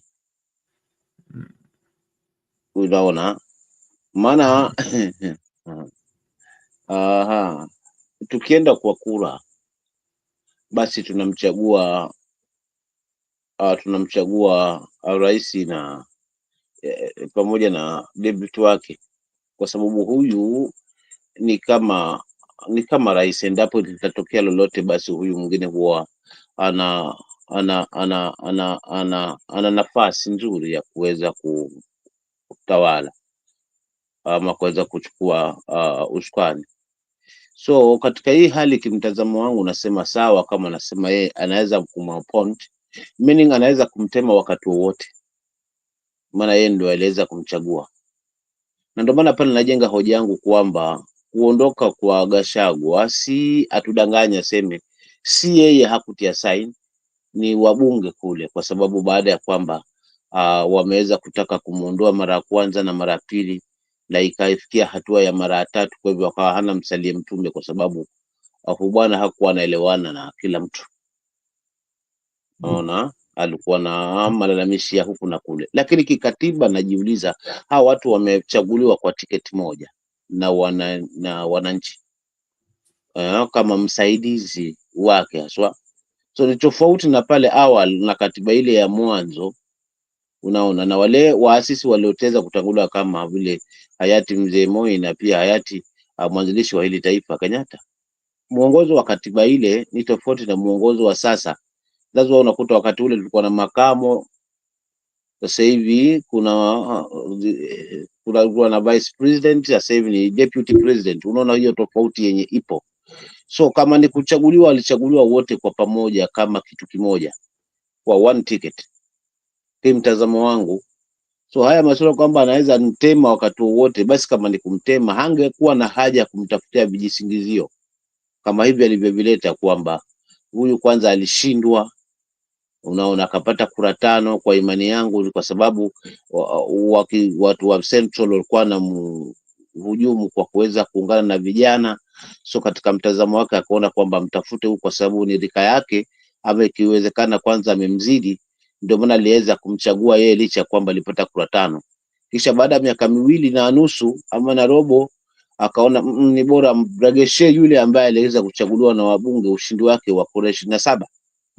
So huyu kwa kweli sijapata picha kabisa, yani hajatueleza haswa ni nini kiini. Ni kama yatafuta tu vijisingizio, but already haya alikuwa ameweza kusimama tangia awali kwamba huyu jamaa kivyo vyote vile wacha tumpe tu kwa sababu ana fujo. So angetuambia kwamba alileta fujo ile wakati wa uchaguzi, tungemuelewa. Wacha aonje kidogo hii kitu, then tutamtafutia sababu na tumteme, na sisi tuendelee na safari yetu. Unaona, ile ambayo walikuwa wamepanga, kwa sababu already hata wewe Douglas na mimi tunaelewa kwamba wakati ule wa chaguzi za UDA haswa masuala mazima na hawa masuala na deputy nani ataweza kushikilia, kulikuwa na kizungumkuti, na yeye mwenyewe pia ameeleza kwamba ilichukua masaa ya kutosha, kisha mwisho wa siku ndio wakaja wakatoka na maamuzi kwamba Rigathi. Tetesi nasema kwamba ujamaa aliweza kufund hiyo kampeni nzima, unaona, na mojawapo la swali aloliuliza alisema kama pengine sifai basi nipeni cha kwangu. So katika hiyo hali na kutokana na miezi ambayo ilikuwa imebaki ni kidogo, wakaona hapa pia italeta tafsira ya kuweza kukata kura. So wacha tumpe tumalize na hili, kisha baadaye tutakuja kumtema. Atueleze hivyo. Batumi hizi sababu anazieleza za kuweza kusema kwamba huyu mimi nilimchagua mwenyewe kwa hivyo naweza mtema, mimi tumie hailipi mashiko na si kikatiba. Maana hata yeye alipokuwa amemwasi Uhuru hakutemwa, aliendelea kula mshahara hadi akamaliza kipindi chake cha uongozi. Meaning kwamba hiki kiti cha deputy wa rais kina umuhimu wake haswa, maana yeye hakuweza kujiuzuru licha kwamba alilazimishwa kwamba ondoka. Kama unaona kweli hapa hapakufai na unaponda serikali ambao upo unakula mshahara nayo, basi ondoka. Na alishinda, alikataa kabisa, na kila visababu akavitoa. Mwisho wa siku alibaki pale pale mpaka akamaliza miaka 10. So ilikuwaje sasa aanze kutema na hao wengine?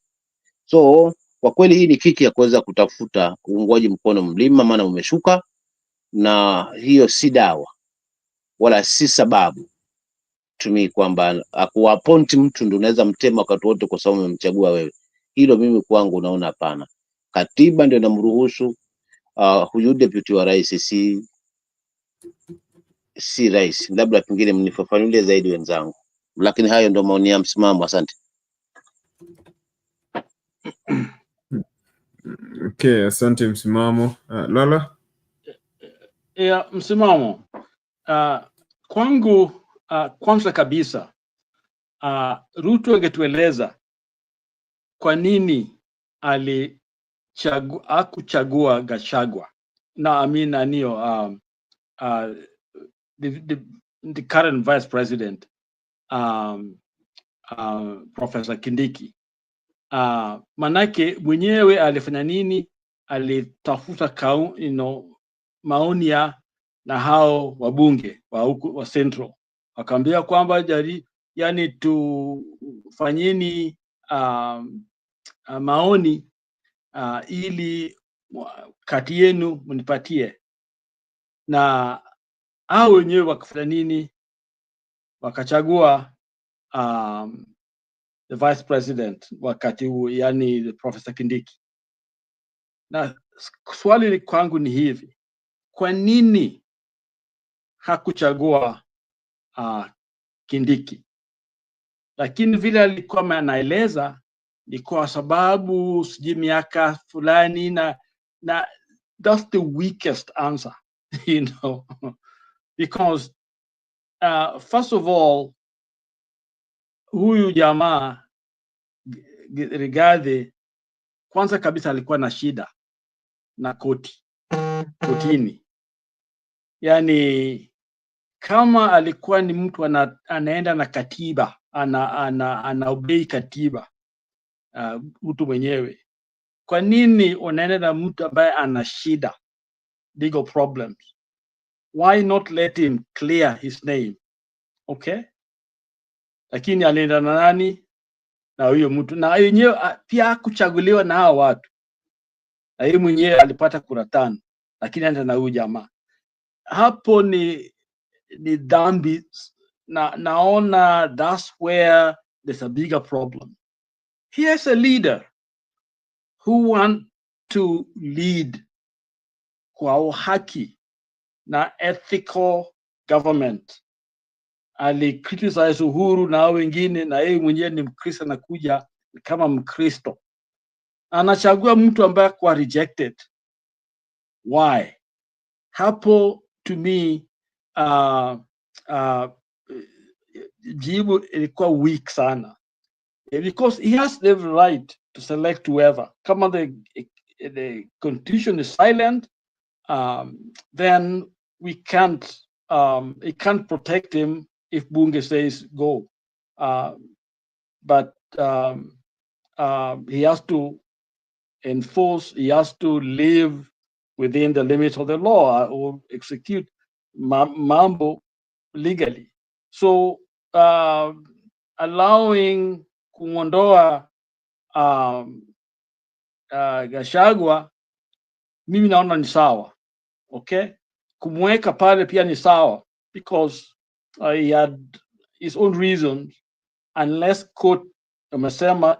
But that time the courts were very clear kwamba huyu jamaa ana shida. Okay, the money issue was there, lakini ye mwenyewe anachagua huyo jamaa, the one ambaye amekataliwa na all those parliamentarians. So to me, I think that's a double. MP said no, the people, the judiciary says no to this guy, but Ruto says yes. So even those of us who are fighting, those of you are fighting for Gachagua, yes, is right and all that, but to me, I can't criticize Ruto, on that particular decision that he chose. But if you look at it deeply, then you have to ask those questions.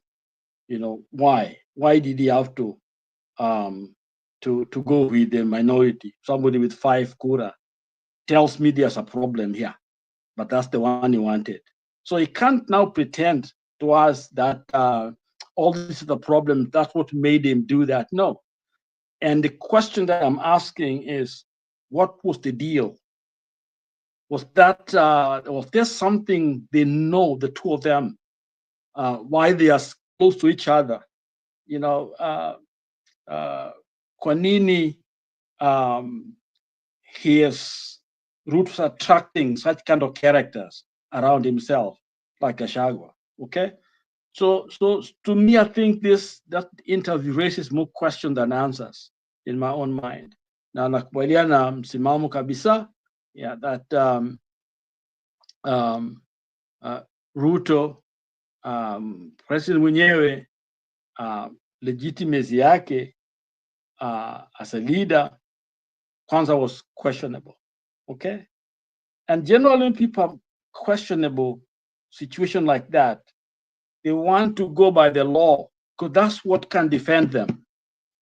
And politically they may not be in good books, but they know they are following the right path. When they stay on that constitutional way, so that people can see why they are there, why they made those unpopular decisions, because they are following the law. But here is a blatant disregard for the law. You're picking somebody whom legally the government you are supporting is taking to jail. So you're going against that constitution itself. Okay, so that's my my understanding of the whole affair when it comes to especially when Ruto is out there telling us the reason why. Those are not reasons; those are just excuses. There was a reason bigger. And to me, I think the legitimacy of his leadership, he knew there was something wrong.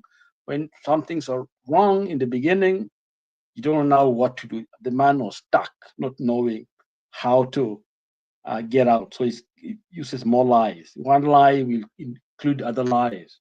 So Gachagua, Pole to him, but he does not deserve to be there, just the same as Ruto. Asante. Back to you, Douglas. Okay, Asante Lala, thank you for that. But that's just something that, from that whole interview, that's something that really caught me, and I just. But anyway, here's what the Constitution says about the president and his deputy. From a quick search, so according to the Constitution of Kenya 2010, both the president and the deputy president are elected as a pair through a direct election by the people. The deputy president is not an appointee of the president. Article 136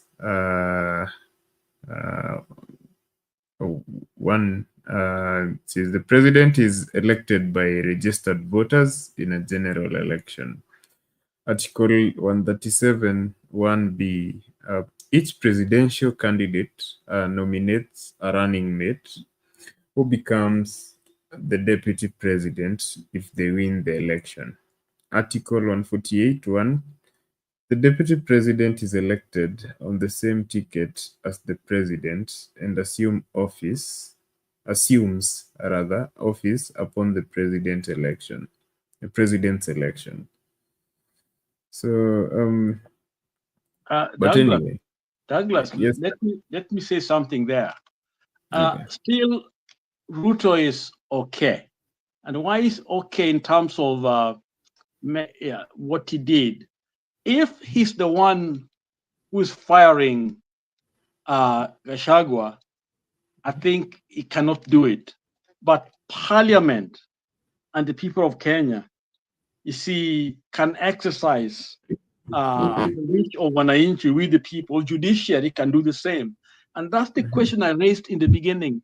Zamani sana, during the ODM Mandamano and people were dying, people were arguing that because the Chief Justice, the judiciary had okayed, Ruto, there's not much they could do.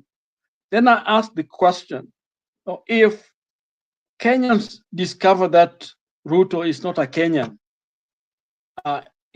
will they just allow him to rule because he has been elected? Okay. And that's the question that I raised, because I think people were kind of dogmatic in terms of their defense, or because the man has won, therefore he should be in the office. I think there is no one who can stay in power if the people say no. And one of the right way to do it is what the parliament did. That is what the constitution says. People may do it for wrong reasons, and that's where the problem comes in. Was it done correctly? Yeah, but I think they got that power to do it. Even those are joint tickets, Ruto or Kindiki or whatever, Gachagua can both be hounded out of the office if they violate the law of the republic. If they do things that are against they are not immune to, they have to stay that office till they finish the 5 terms, because there are people arguing they gotta finish. No, they don't have to finish. Wananchi can recall them. And I think that authority we have as Wananchi, that we should really understand, because I've had people arguing here that they just wait 2027. 2027 is yes in the constitution, but we don't have to wait if violations have been done to the constitution. Because if we put that, then thieves will just steal, and they know nothing can happen to them till they are done with their term. And so in one way, I think things were done legally. On the other way, of course, why they were done and what are the political undertones, those are the issues that undermine the rule of law. So, but in terms of hounding him out of the office, I think that is, maybe I need to read more of the constitution, but based on what you're saying, I think that's technically correct, but I think Parliament can do it. I think even the judiciary can do it, but it has to be a gross violation of the people, constitution, which require that the president be removed or the deputy be removed. And I think this time it was Gachagua who was removed. Back to you. Okay, thank you, Lala, for that. I've Otham who says Uhuru tried to remove Ruto, but since Ruto was a seasoned politician, he knew that he had to have enough support in Parliament to stop his removal through a constitutional way. But I think what he's talking about is... that's Uhuru could have done it, but I think politically, I think it may not have worked for him because of the, what was happening at that time. But Uhuru could have his people, he's not supposed to be the one doing it, but Parliament could be behind the scene. Like Ruto did it, it's behind the scenes. Ruto, instigated it, but it was the hand of the parliamentarians who decided, they have to hound him out of the office. And you could see it coming because Gashagua's way of doing things, and I think it deserved to have been removed. I got no problem with it being removed, but I have a problem with the people, the system that is in place that was still left in there. I think both Ruto and Gachagua should have been gone.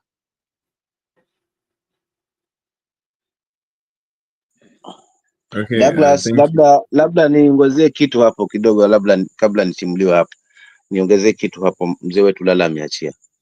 Unajua, nadhani hilo analozungumzia Lala, Reverend Lala, ni kwamba Ruto alibaki kwa sababu alikuwa na wabunge ambao wanamsupport kuweza kumlinda kutokuwa impeached.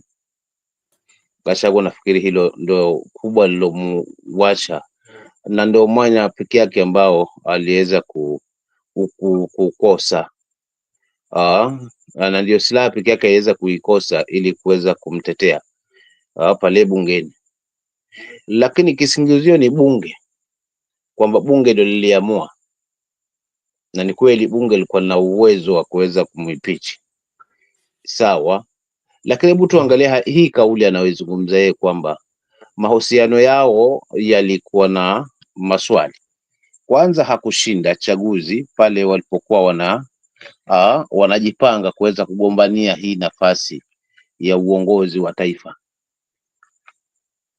Ushaona, hapa ndo najenga hoja yangu kwamba ni bunge ama ni msukumo kutoka kwake, na definitely jibu ameliweka wazi kwamba yeye pia anahusika kimpande fulani, kwa sababu mara anasingizia bunge, lakini ukiangalia matamshi yake kwamba yani maelewano yao na watu ambao walikuwa wanamzunguka yalikuwa kidogo, na pia alikuwa ni mtu wa vitimbi, ni mtu wa chuki, ni mtu wa hasira, mtu wa gombana huyu na huyu huku.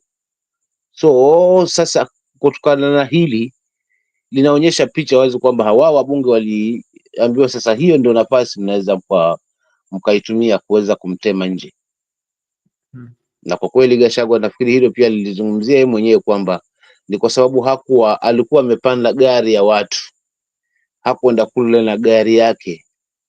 Maana kwa kweli kama angekuwa na chama chake na wabunge wa kutosha, mfano ambao wanasimama upande wake, labda hili halingetokea pale bungeni. Lakini kwa sababu ya uchache na kwa sababu aliamua kwamba sisi tuenda kwa UDA na tutaenda kwa UDA, kwa sababu UDA ni chama chetu kimoja ambacho ndio gari pekee yake ambayo tunapanda kuweza kutufikisha katika hali ya uongozi. Nadhani hii ndio fursa pekee yake aliyoitumia huyu gwiji wa kisiasa, nduli wa kisiasa kuweza kumtema huyu na kumleta rafiki yake sasa, yule ambaye alikuwa ni kipenzi chake. So inaonyesha tangia awali uteuzi huu wa huyu Gachagua ni kama ni msukumo tu, alisukuma kuwa pale kwa sababu pengine alikuwa na fujo, kuna kitu alidaisha, pengine kulikuwa taharibu haswa.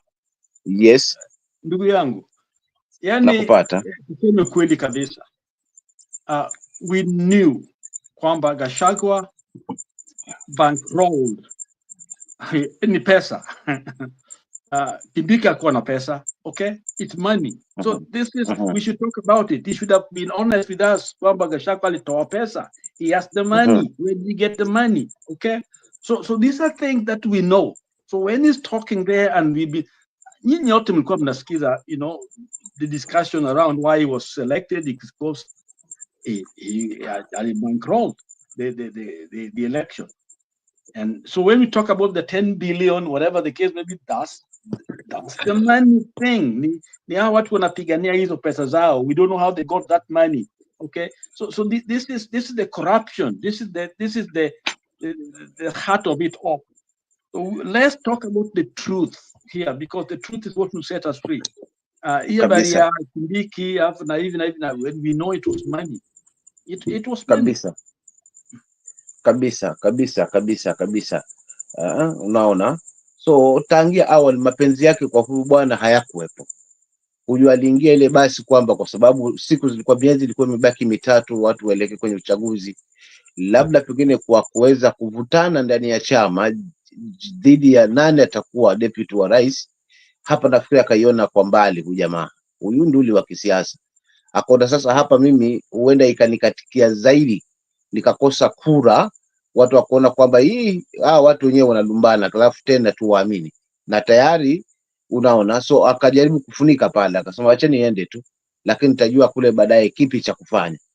Na kwa kweli kile kipi cha kufanya ni hii, kwamba aliona kwamba huyu jamaa hatakuwa na wafuasi, hawa watu wa UDA wote watakuwa ni wangu, na ndio maana aliwakimbilia kabisa kuwatia katika kiganja hii parliament ya 13 parliament. Ndio maana alikimbia akaitia kwenye kiganja haraka sana, kwamba endapo masuala yatajitokeza basi itakuwa ni haraka sana haswa kuweza kupitisha vitu ambavyo ni vya ajabu ajabu kama kuondolewa kwa Gachagua, kwa sababu kimtazamo wangu si kuona sababu ya kuondolewa huyu jamaa, maana wamechaguliwa kwa tiketi moja na wananchi, ndio alimnominate, lakini kabla kumnominate hakukuwa amemnominate kwa sababu yuko rais tayari.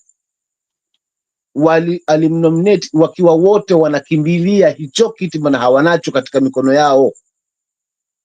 So kwa kukipata walikipata kwa pamoja kupitia kwa mwananchi. Nafikiri hapo lazima tuelewe zaidi. So hapa akituambia kwamba anamnominate, alimnominate baada ya kwamba ameshakuwa rais ama kabla hajateuliwa kuwa rais ama hajachaguliwa kuwa rais. So nafasi ya kumpa nafasi ya kuteua nani atakuwa running mate wake ni kabla ya kuchaguliwa. Ikifika masuala kwamba amechaguliwa, sasa hawa watu wanakuwa wamechaguliwa anda basi moja, so kama ni wakwenda basi wangeenda wote, maana wote hawakuwa wanatufaa kama wananchi, unaona. So to me hapa ni kulipiza kisasi, kwamba huyu jamaa hatukuwa tunampenda, lakini kwa sababu alijipendekeza akawa anataka kuleta kikwazo, nao huu ndio mmoja pekee yake tutamtema nje na tumlete yule ambaye watu wabunge walikuwa wanapendezwa na yeye mwenyewe alikuwa anapendezwa na yeye, ambaye ni Kindiki. Hizi sababu zingine ni hizo ni porojo, kwamba alikuwa anagombana na huyu aliomba shilingi bilioni si ngapi. Hizi zote ni porojo, na tusibai huu uongo wa peupe na kuchezeshwa akili. Alafu pia nataka nimalizie kwa kusema hivi, kuna wakati nilikuwa nazungumza hapa nikasema vita vyetu wa Kenya ni kati ya Wakenya na wanasiasa, na hii kitu imekuja kuwa true kwangu kimtazamo wangu, kwa sababu sasa hivi hapa tumegawanyana kimitazamo. Naona kuna wengine wanasema uwezi laumu baba kwa sababu ameleka expertise pale, maana pia kuna Uhuru alipeleka kina Kabogo na kina wengine wako pale. Unaona hii janja wanasiasa wanavyocheza akili, wanavyocheza na akili zetu, yaani kutugawa mitazamo na fikra, kwamba tusipate kushikamana kwa pamoja, kwa sababu wanaelewa ukali wetu pindi tutakapoamua kushikana kwa pamoja kusimamia jambo letu. So kile wanakuwa kombioni nacho ni huu tofauti.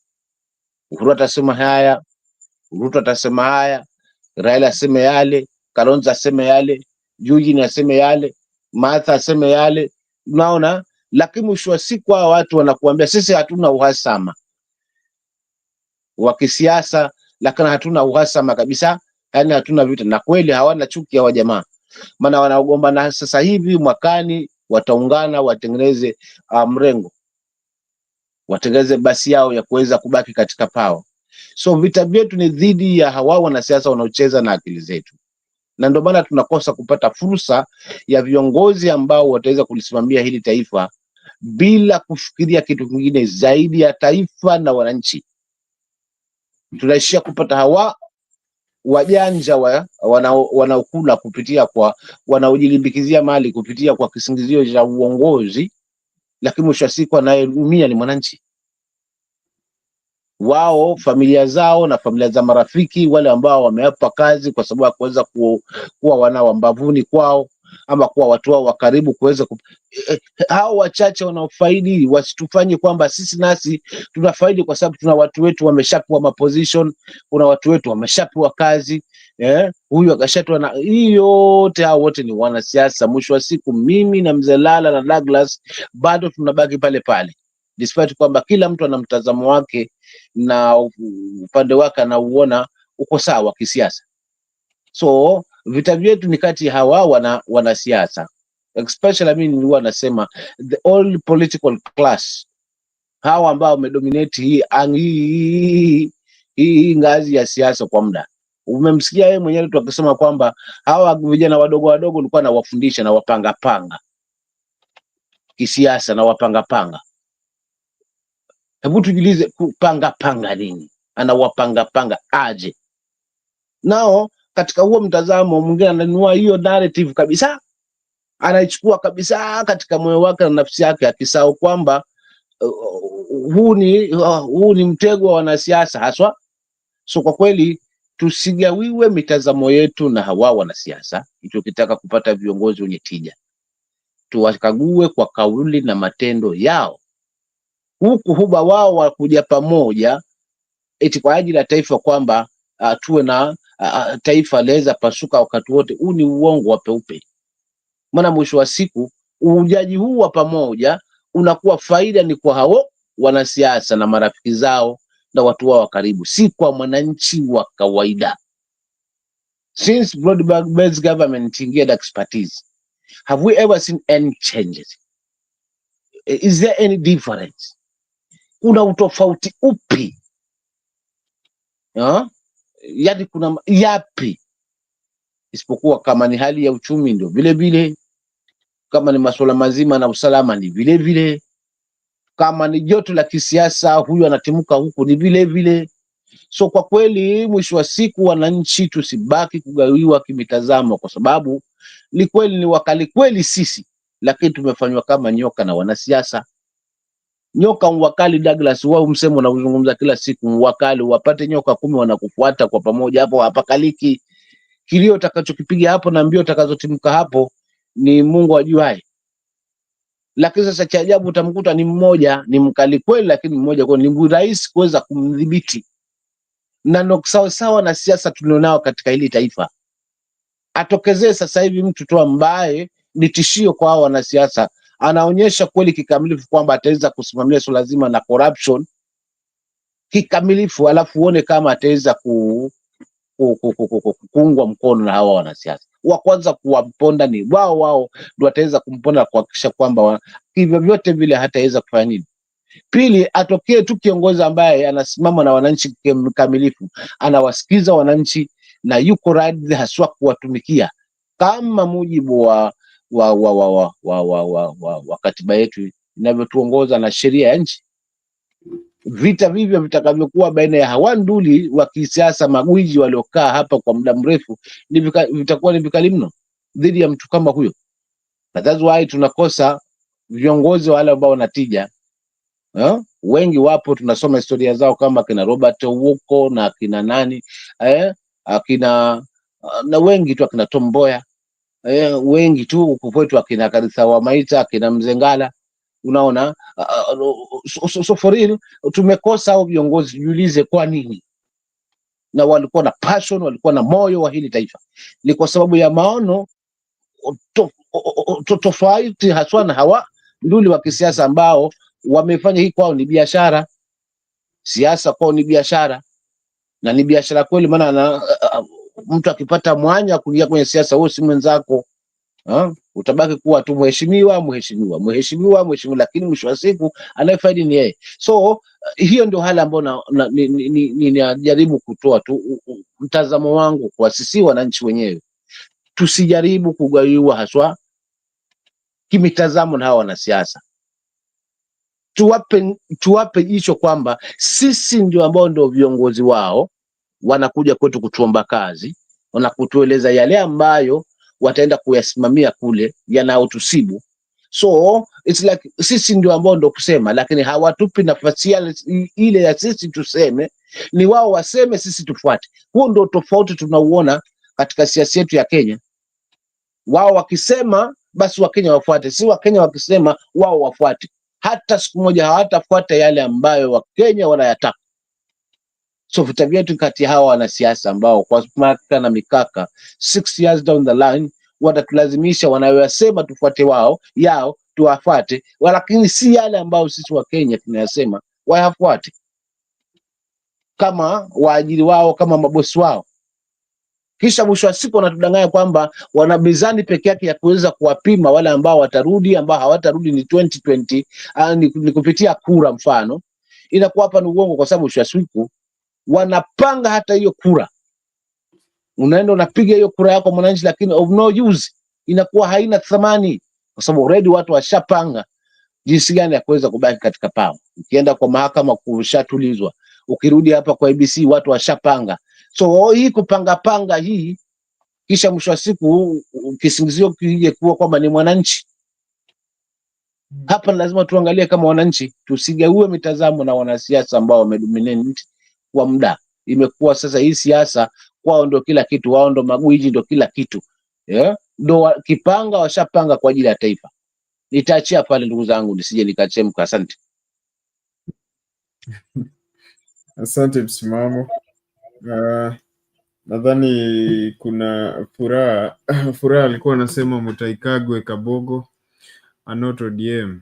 People always conveniently forget that Uhuru also spoke to Ruto and brought in his guys. Lakini nadhani umejibu Ndio hiyo mitazamo kakangu Douglas, ambao sasa hivi hapa tayari tunaona hapa tumeshagawa kimitazamo kwamba ukionyesha kidole sisi wenyewe kwa wenyewe tushagawa mitazamo. Tutasimama lini kama wananchi ili tuheshimike na tusungumza sauti yetu, hawa viongozi watutii, kwa sababu hivyo ndio inavyofaa katiba yetu, na ndio maana inasema kwamba nguvu ya hii katiba iko mikononi mwa wananchi. Lakini je, hiyo nguvu wananchi tunaichukuliaje? Tutaichukuliaje mikononi kwa wanasiasa ambao wamedominate? Sasa hivi unaona huo mgao sasa wa kimtazamo, Kabogo ni wa Uhuru, alafu unalaumu Raila kwa sababu amepeleka expertise wake pale. Tunavutana hapo, lakini mwisho wa siku wakina nani wanaingiza mshahara kila mwezi? Wakina nani watoto wao wana ulinzi, wanasoma vizuri? Wakina nani ambao swala lazima la afya hawatibiwi hapa, wanatibiwa India, Dubai, Amerika? Je, mimi msimamo nao huo uwezo? Na ili niwe na huo uwezo ni nini? Lazima nifungamane na mwananchi mwenzangu, tuseme enough is enough. Hao uongo wanasiasa huu, unaona, na ndio maana nasema haina haja tuende 2027 kwa sababu tutarudi pale pale. Tutapitishwa kwa katiba, tutapitishwa kwa sheria, kuna watu watasimamia hapo. Mwisho wa siku tunagaiwa sasa kimitazamo. Sisi wenyewe kwa wenyewe tunaanza kutoneshana vidole. Wewe amba ni mtu wa Raila wewe.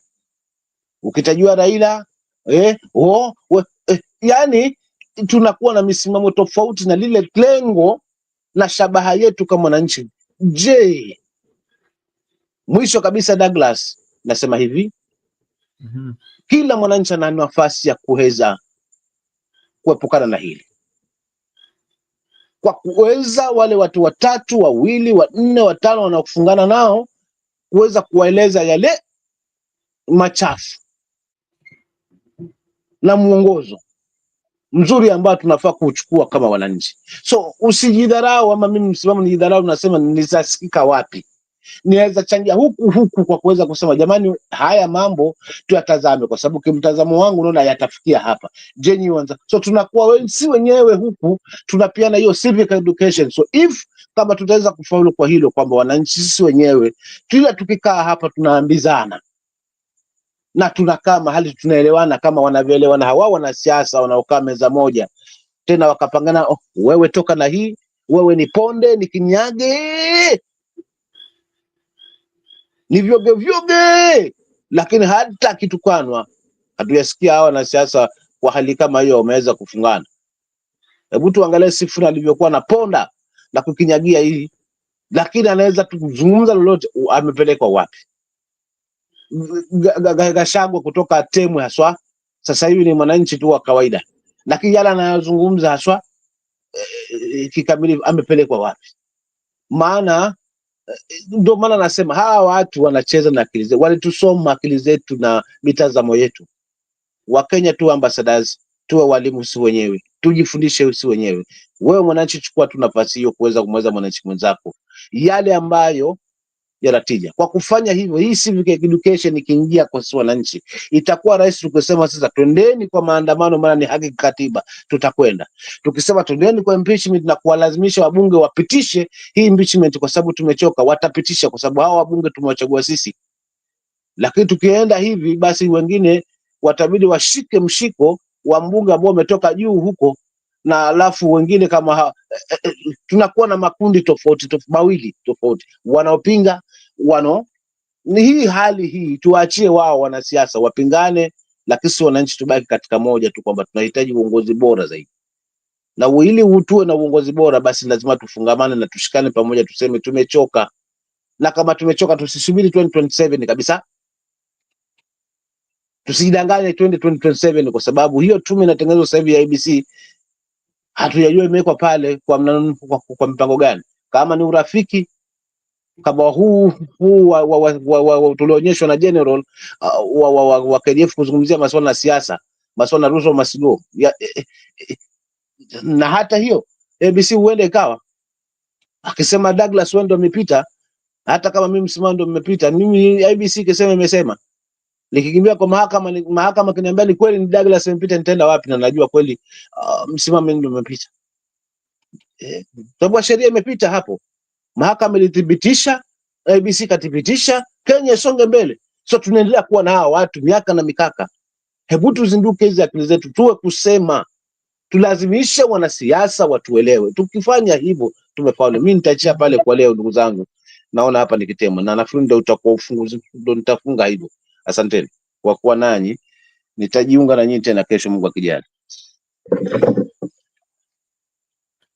Okay, asante msimamo. Unatuaga ya naona natemwa Douglas hapa, niko 95% ya bundle zangu. Unajua sisi ni wenye ni wao ni wazalendo wa kweli. Ameanza kuitisha. Sawa, wazalendo wa kweli. Tunasema ukweli, si ule ukweli wa kina Gachagua na wanasiasa. Sisi tunasema ukweli. Unajua ukiingia hapa kuzungumza pia Douglas ni hivyo. Lazima bambanye. So ukifika mahali unatemwa, zungumza kweli, natemwa jamani. Kwa hivyo hiyo ndio hali halisi. Okay, lakini tunashukuru kwa kujiunga nasi leo. Imekuwa ni muda na ujiunge nasi tena na tena, usipotelee msituni huko. Niko wanangu ambavuni. Mimi niko kote. Unaweza nipata kule kwingine, uweza pata kule, lakini lengo langu linalonipeleka kote kuhakikisha bado nasimama katika msimamo wangu. Sibadilishi msimamo wangu mimi. Msimamo wangu ni uongozi bora. Na huu uongozi bora huu, mimi peke yangu siwezi, lazima nimshirikishe Douglas, nimshirikishe na Mzee Lala, japo kila mtu ana mtazamo wake. Lakini mwisho wa siku na imani katika haya mazungumzo 1 2, nikichukua la Douglas, nikichukua la Mzee Lala na nikileta la langu pale, tutakuwa na msimamo mmoja. Wananchi wanapendezwa kusikiza sana hizi channels. Na imani hata viongozi wanafuatilia hizi channels. So tunafundisha both.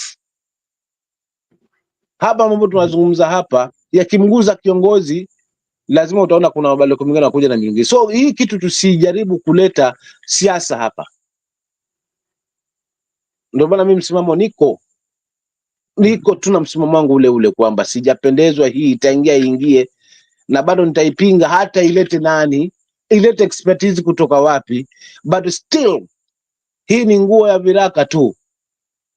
Ni kweli na stiri mwili, lakini je, ukiangalia shape yake ya hiyo nguo inakuwa haina thamani kama vile ambavyo umenunua dukani ikiwa mpya. So kweli viraka umebandika, vimekustiri uchi, lakini sura na shape ya hiyo nguo inabadilika. So ni kama hii serikali kubandika hii, lete hivi, vyote ni viraka.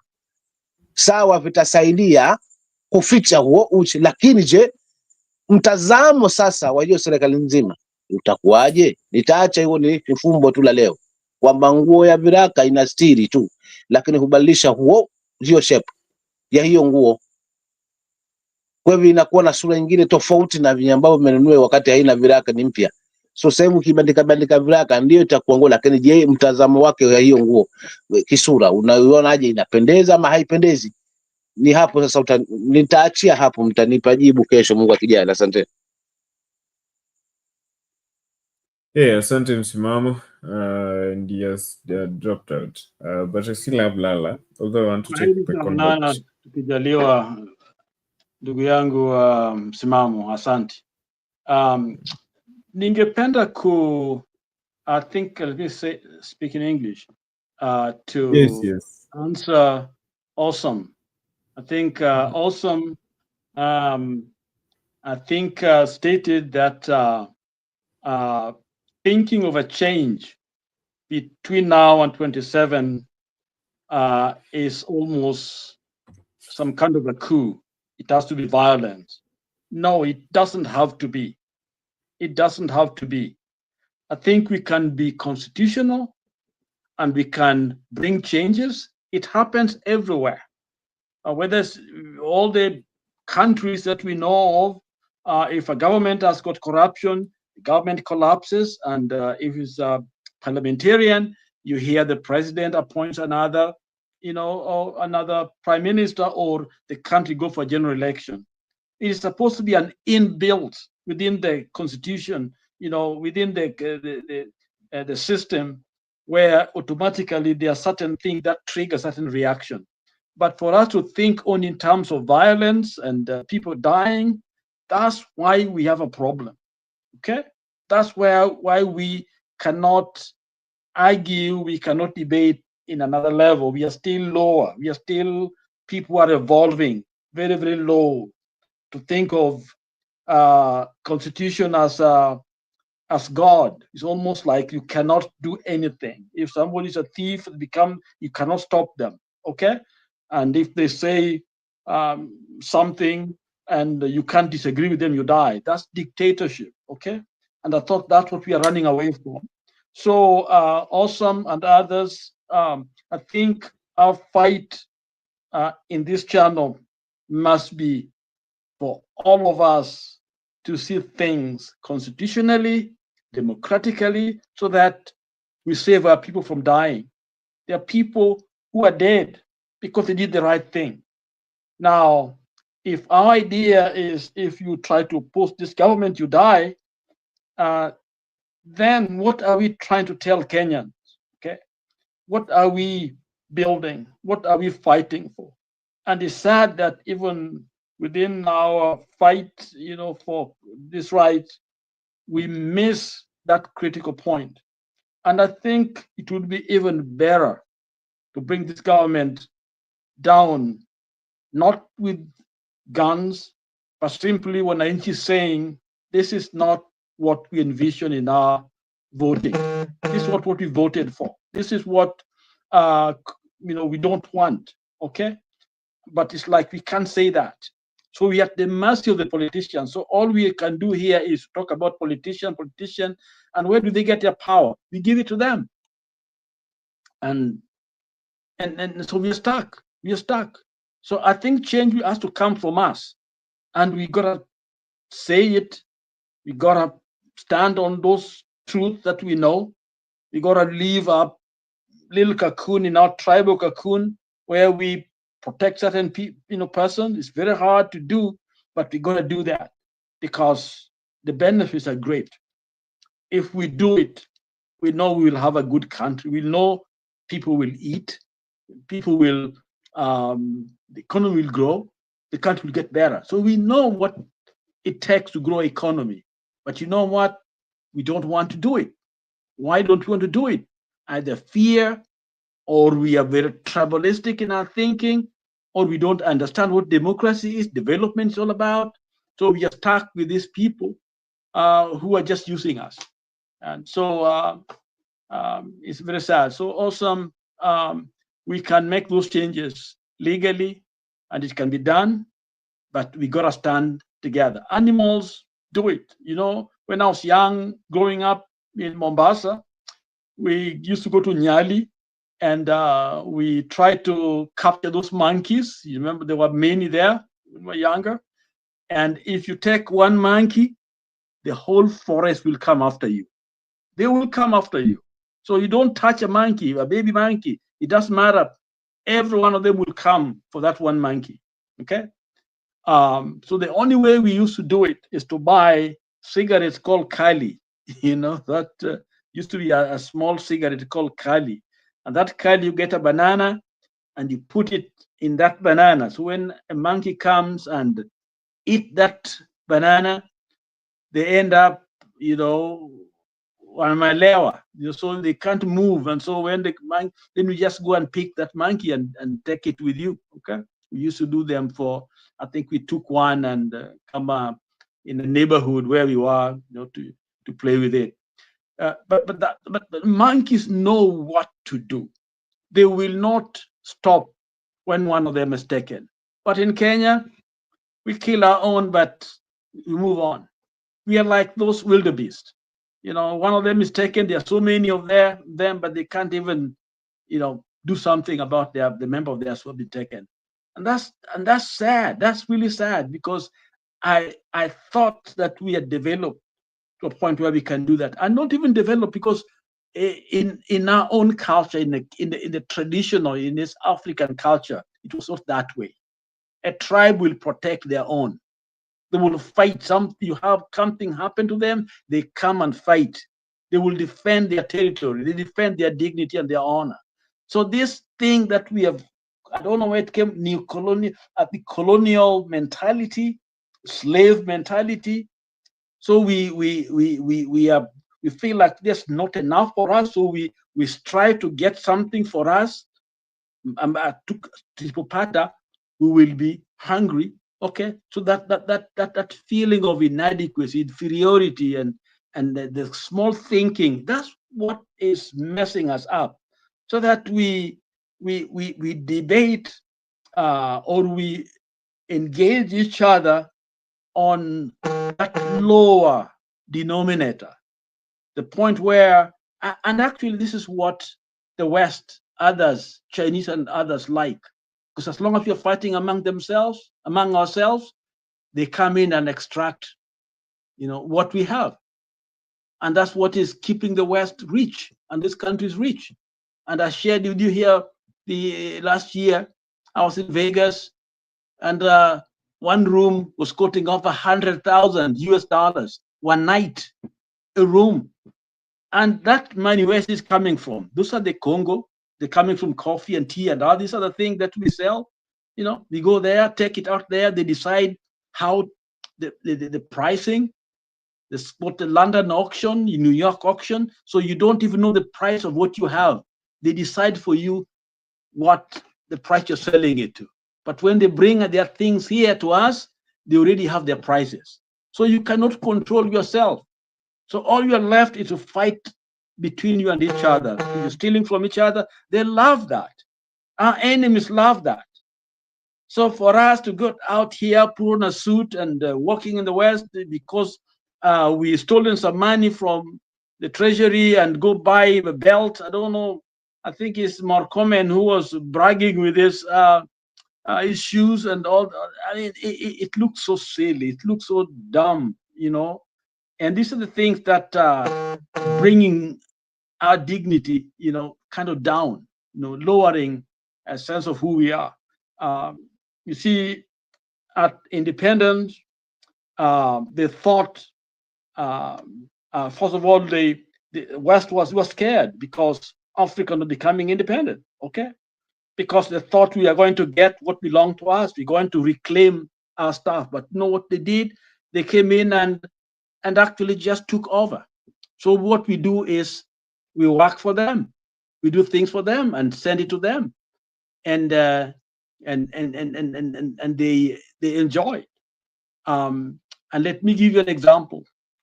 For a long time, this is I think in the 90s, in the 80s, that is, in the 80s, okay. The tourism industry, in Kenya, most of the key players, and still, I think still it is, I think it's still the non-Kenyans. They are more of, European, okay. They run the show, okay.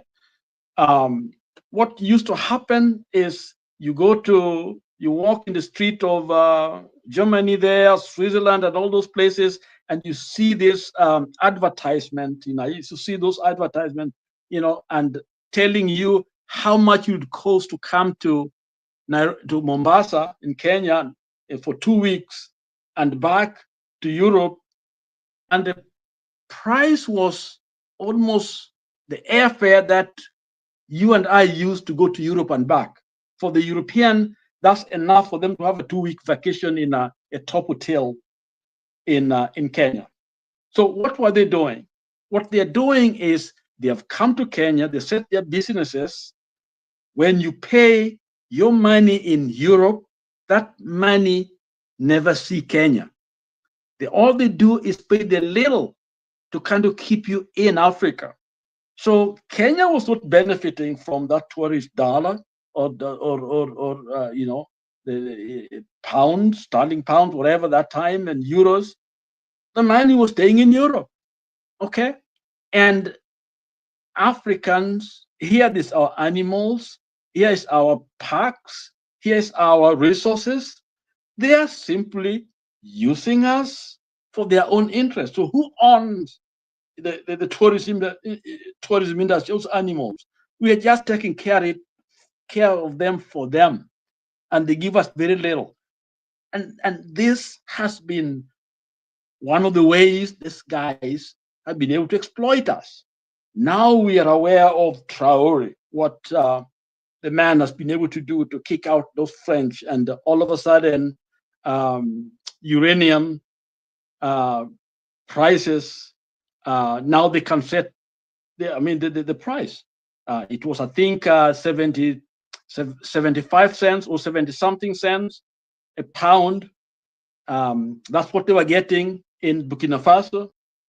But then when Traore kicked them out, the French out, is now selling the same for 200 euros.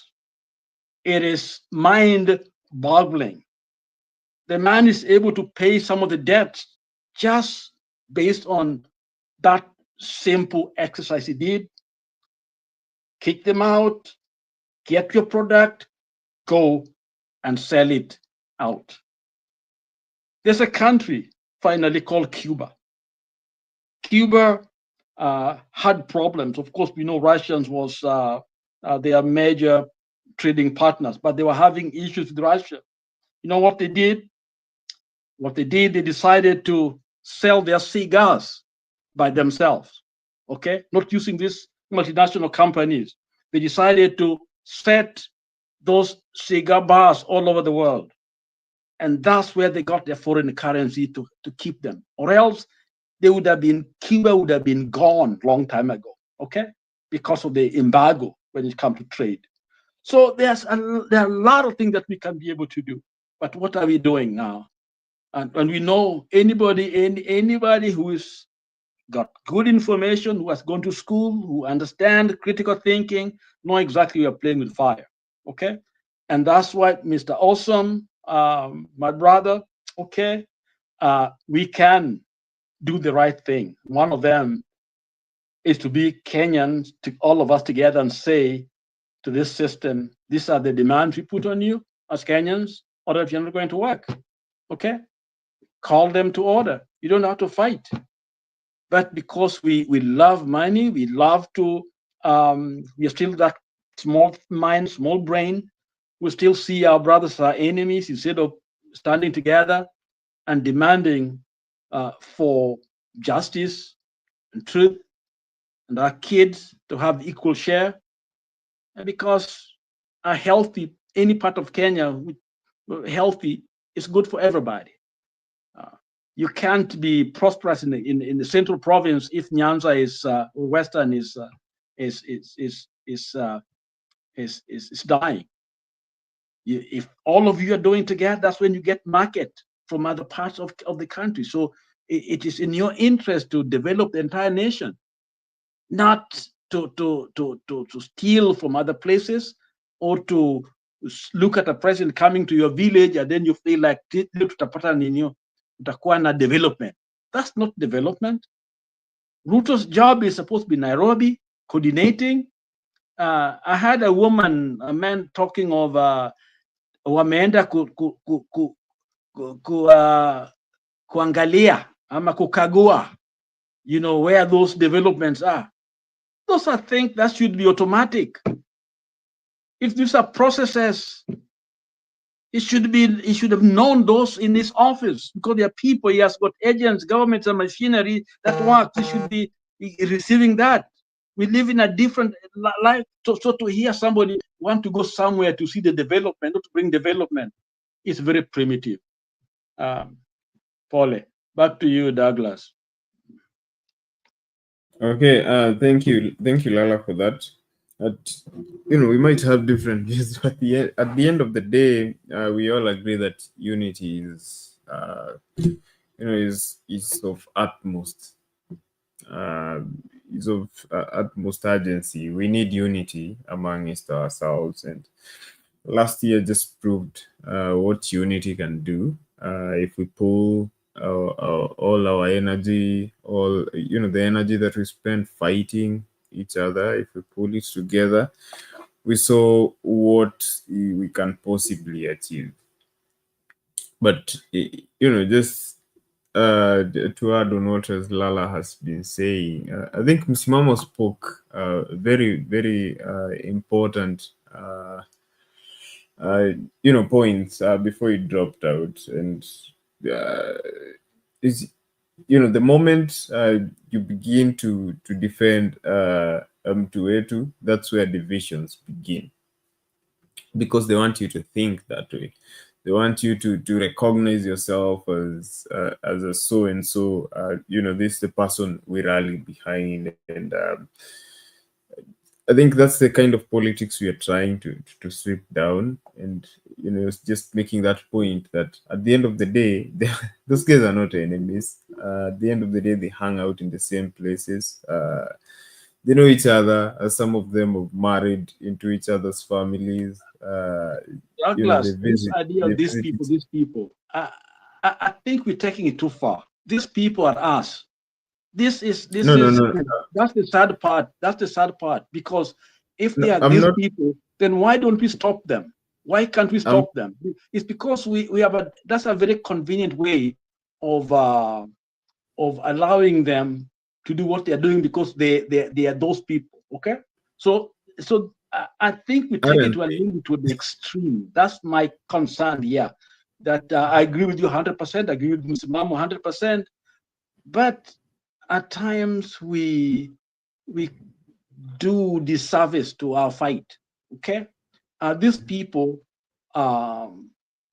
is us. They live amongst us. They're our kids. They're our daughters. They're our fathers. They're our people.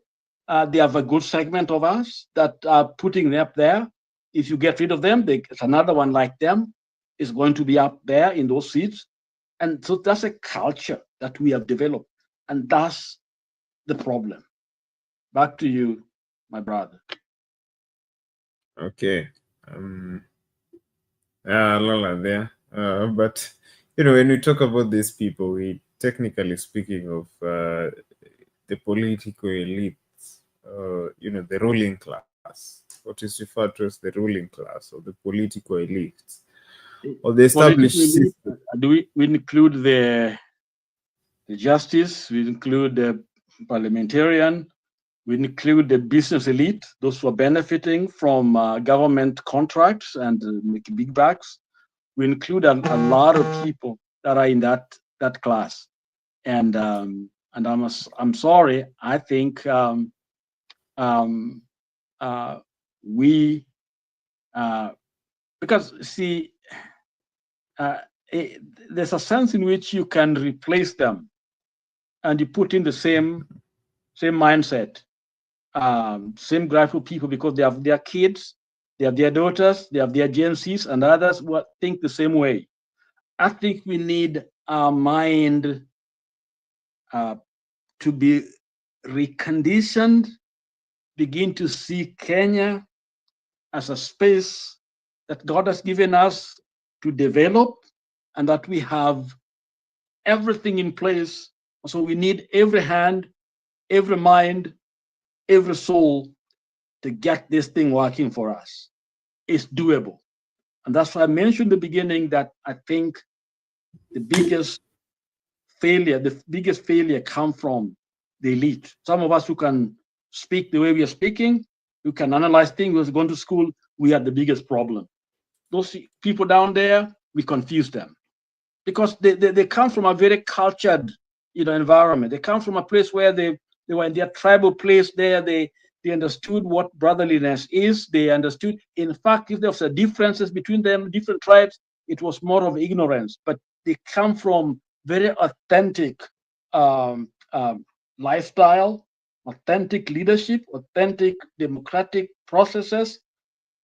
The problem is us. I don't know what happened, because we stand between our culture and this Western world, whatever Eastern world. So we are lost somewhere in the middle. So we are the one confusing. the Kenyans. In fact, this is actually true. During election, a bunch of Kenyans, okay, that's a list group, they come to the West, they don't vote. Did you know that, Douglas? We see them come in droves. They book themselves in hotels over here. They are not there in Kenya. A number of them, because they're avoiding. They come in when things are done so that they can organize things. They know call to make. They are pointed this, pointed that, pointed that. When it comes to voting, they don't vote. So it is that elite group that is the problem. Back to you. Okay. Thank you, Lala, for that. But our time is really I gotta go. So thank you. Thank you. No. I want us to move to something else. Just if you can hold on for a moment. I had sent you something to play earlier on when I started. I don't know whether you saw it. I don't know that. Yes, so I'm going to have a look at it. But in the meantime, let's just take a look at this 2 bites. Then we'll come back. I've seen it, but just give me a moment to set it up. But in the meantime, let's take a look at this.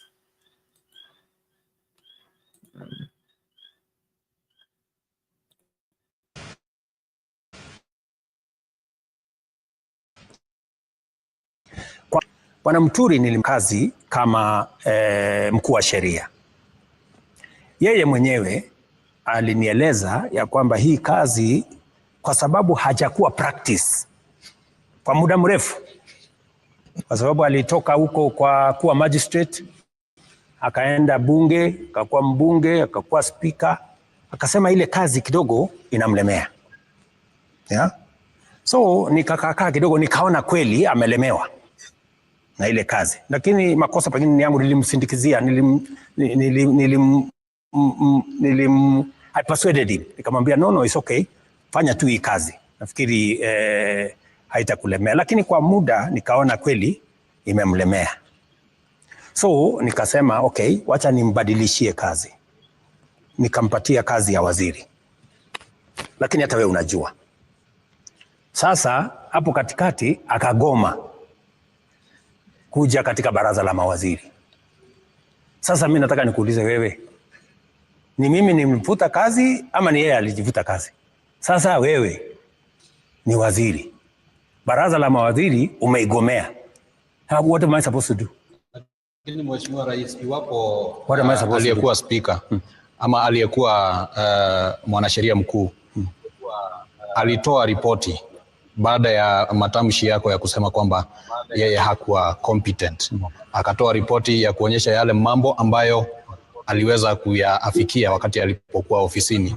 Sijui kama unakubaliana na hiyo ripoti. Hilo ni jambo la kwanza. Na jambo la pili, kutokana na yale ambayo yalifanyika around JB Muturi, the former CS, inasema nini kuhusiana na wale viongozi, ama ni jinsi gani unaweza kuweka viongozi kwa mizani wakati ambapo unateua mtu? Na nitarejelea lile swala la Gachagua, wakati ambapo ulisema kwamba mlipokuwa Karen sio viongozi wengi ambao walikuwa wanamtaka. Kwa hivyo inasema nini kuhusiana na jinsi ambavyo unaekelea mizani viongozi ambao unafanya nao kazi, na wananchi watasubiri hadi lini? Na la mwisho, Mheshimiwa Rais, miaka 2.5 baada ya kuingia katika ofisi, ungali bado unapeana ahadi. Wakenya wangoje ahadi hadi siku gani? Umemaliza? Bado yapo mengine. Okay. Kwanza, I am a person who believes in giving people a second chance. Even though many leaders did not favor my friend Gachagua, I still gave him a chance. Yeah? Because I'm a strong believer that when you are friends, you don't just dismiss friends. It applies to JB Muturi. Even when it was difficult for him to perform as an attorney general, and it's not even me. Ask any government department. They had many difficulties. But because he was my friend, we worked together, we campaigned together, I was willing to give him a second chance. You know? So if you are saying that I should not have given Rigathi a chance and I should not have given JB a chance, that is you, that's not me. I believe differently. And I believe people given a chance, there are many people who have given another chance and they've done very well. You know, they have acquitted themselves. Sometimes maybe people are misjudged. And I want to see how, until it becomes impossible to work with the people who are in your team, you must give them a chance. So I gave my good friend Justin a chance, a second chance. But in the process, he dismissed himself. And I have, what did you expect me to do? I give somebody a chance. He starts to do whatever he's doing. So I think let's move on. Let us, and you know, it's not the end of the road. JB Muturi has a very good pension as a former speaker. So hawezi kuumia sana ataenda kuhangaika. Ako na kazi ingine. Ako na pension, anaweza kusonga mbele. Tunaweza labda tuone wakati ambao Opposition leaders led by Wiper leader Kalonzo Musyoka and DAP-K's Eugene Wamalwa have continued to criticize Chief of Defence Forces General Charles Kahariri over his recent remarks warning Kenyans leading the Ruto Must Go campaign. Speaking in Nyamira County, the leaders urged military personnel to stay out of politics. They also called for police officers currently in the multinational security support mission in Haiti to be recalled immediately. Willie Lusige has the details. The opposition leaders, including Wiper leader Kalonzo Musyoka and his counterpart Eugene Wamalwa from DAP-K, were present at the funeral of Ben Omonga in the village of Nyayukuro in Kitutu Masaba constituency, Nyamira County. The opposition continues to target General Charles Kahariri, the head of country's defense forces, over his recent warning to the section of Kenyans spreading the Ruto Must Go message. The opposition says the military leadership should cease engagement in politics. Hatutaki Ruto anaamrisha vijana wanajeshi wetu kutoa matamshi ambao hailingani na katiba yetu. Kwa hivyo hiyo ni onyo tu simple, hatutakubali mambo kama haya. Hatutaki tuone hali tena majenerali wanaanza kusomea wananchi. We don't want the military to intimidate the citizens of the republic. On Thursday, General Kahariri said Kenyans engaging in the Ruto Must Go chants and advocating for regime change must ensure that they do so through constitutional means. Wakati watu wanaamua kwamba tumechoka na hii serikali na mulichagua wenyewe, alafu mnasema must go. That must go must be done according to the constitution. That's why people question kwa nini military inakuwa deployed. We have a responsibility. We took an oath to defend the constitution, to defend the republic. The opposition is now calling for the withdrawal of Gazette notice that allowed the deployment of military personnel on the streets. That Gazette notice we are demanding that it must be revoked na wanajeshi wetu wabaki kwenye barracks. They also called for the withdrawal of Kenya police officers deployed in the multinational security support force in Haiti, weeks after the team suffered its first casualty and days after another police officer was reported missing. We want our boys back. This ill-conceived mission, ill-intended, ill-deployed, tunataka ikomeshwe na iwe cancelled. Our officers warudi hapa nyumbani. Willie Lusige, Citizen TV, Nairobi.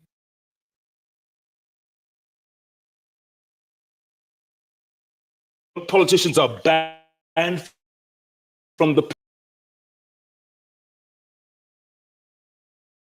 Sorry for that. Okay. Anyway, so there you have just run two stories there.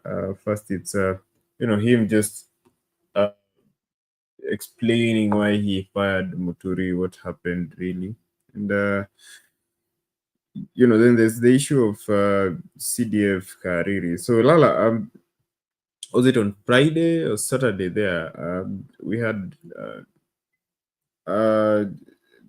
the CDF of the army coming forward to tell Kenyans his remarks concerning the Ruto Must Go slogan.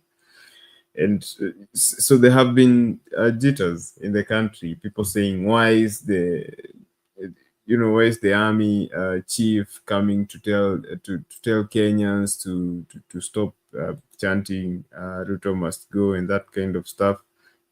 But I want to hear from you. Is it right for him to do so? Douglas, I think I weighed on it. I think Bernard was here, and I just had to reiterate what I stated. And number one, practices all over the world, military are there to protect the country from external enemies, external forces, or groups that may injure us. And so the military is really to defend our borders. They are not supposed to operate inside the country unless there is a reason, and it has to be explained to the people by the administration, passing through the defense secretary and others, why they're taking certain action, which could include Ruto Must Go. But Ruto Must Go must be explained in the context that this is used by either Somalis or Tanzanians or others as a way to get in here. So the army is coming in because they know what is behind it. And so internal affair is not the place for Kahariri. He's stepped outside his bond, his area, and is operating in a very dangerous space.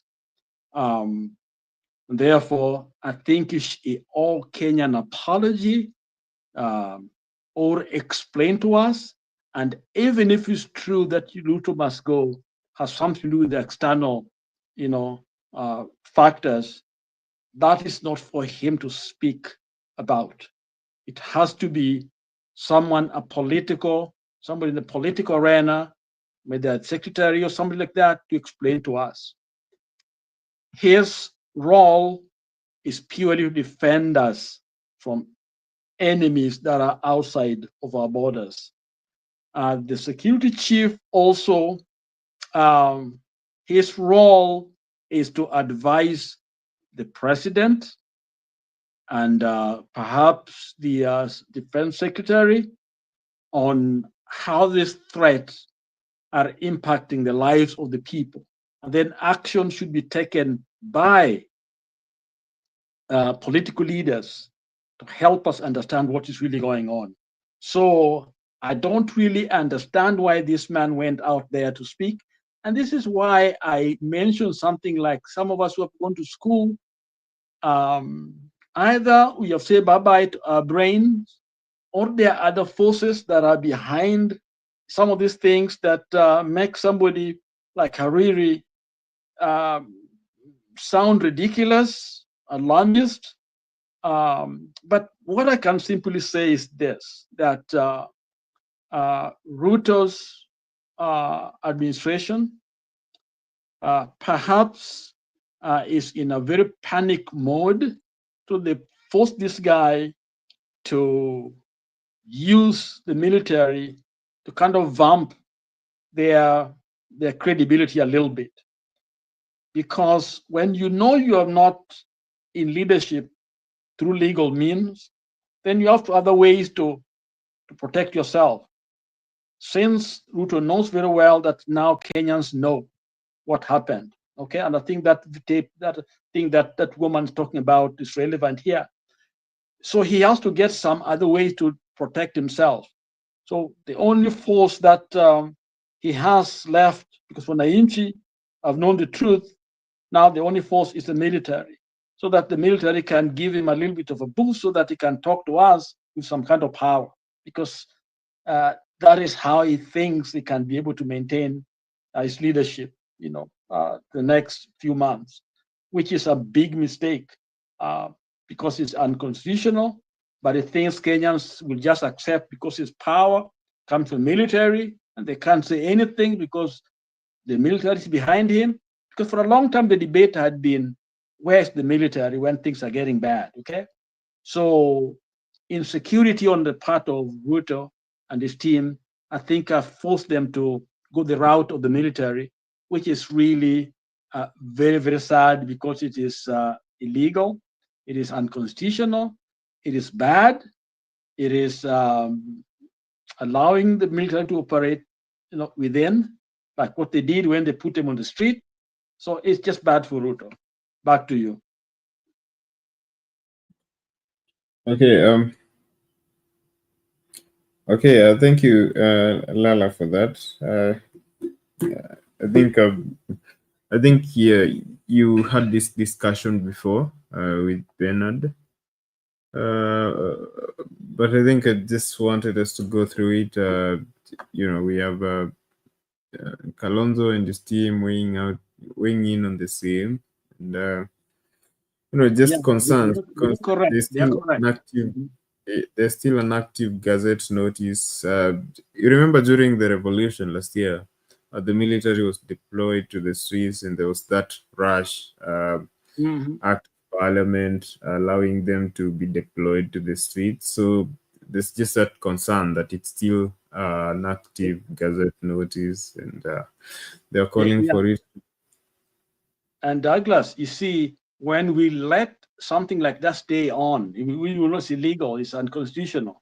Now they're able to justify this other one because I think people didn't really focus on it because that should not have been there. The military should not have been on the street at all. Mm-hmm. And this, to me, I'm anti-Gachagua, okay? But there's something. Are you there, or you are playing something? No, yes, I'm still. Go ahead. Mm-hmm. No, I'm still here. I was just saying that I'm anti-Gachagua because I don't think he's competent enough. But I also see him as somebody who is being used, okay? His role was to kind of take pressure away from Ruto because of the people. He knew that he was not a very credible guy. So why can't you throw him in there so that it takes some pressure from this other team? Because when you see the military getting involved, when you see, Gachagua being removed and things, it's as if there are certain forces that have been working.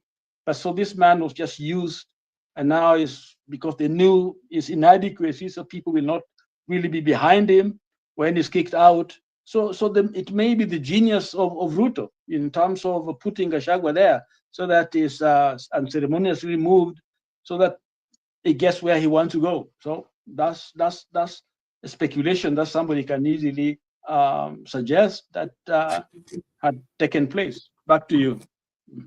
Mm-hmm. Okay, thank you. So this clip you had sent, I wanted to play it.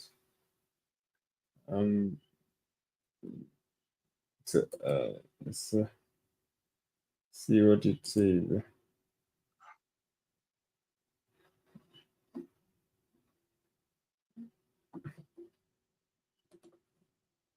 So where's the sound? Wenda uchunga kuku ya kuku huko, ama ukwe daktari ya ng'ombe. Ni sio ukisema ng'ombe inadungwa sindano, enda ukwe daktari ya ng'ombe. Hakuna mtu alikuchagua. Hiyo utanyanyasa wana Kenya, hiyo tutakutoa, utanyanyasa wana Kenya. Hakuna siku kitambulisho tutasema bati ilikuwa inalipwa. Hakuna siku tutasema kitambulisho ilikuwa 100 ama 50. Wewe mwenyewe uliingia na mlango ya nyuma, hakuna mtu alikupea kura. Wewe mwenyewe ulipata hata 3 na Raila akapata milioni 9. Nani alikupea kura? Ndio sasa hivi kunyanyasa sisi wana Kenya. Sasa hivi sisi tuna hata sauti, tuna hata say. Ati wewe ni president ya nani? Nani alikupea kura? Wewe una nini? Nani alikupea kura? Wenda uchunge kura, wenda uchunge kuku. Enda ukwe daktari ya kuku huko. Ama ukwe daktari ya ng'ombe. Ni sio ukisema ng'ombe inadungwa sindano. Enda ukwe daktari ya ng'ombe. Hakuna mtu alikuchagua. Hiyo utanyanyasa wana Kenya. Hiyo tutakutoa, utanyanyasa wana Kenya. Hakuna siku kitambulisho tutasema but ilikuwa inalipwa. Hakuna siku tutasema kitambulisho ilikuwa 100 ama 50. Wewe mwenyewe uliingia na mlango ya nyuma, hakuna mtu alikupea kura. Wewe mwenyewe ulipata I don't know, I saw that thing and I found it very interesting. Who is that lady? Yes? Who is the lady? I'm not sure. You're the one who sent the clip.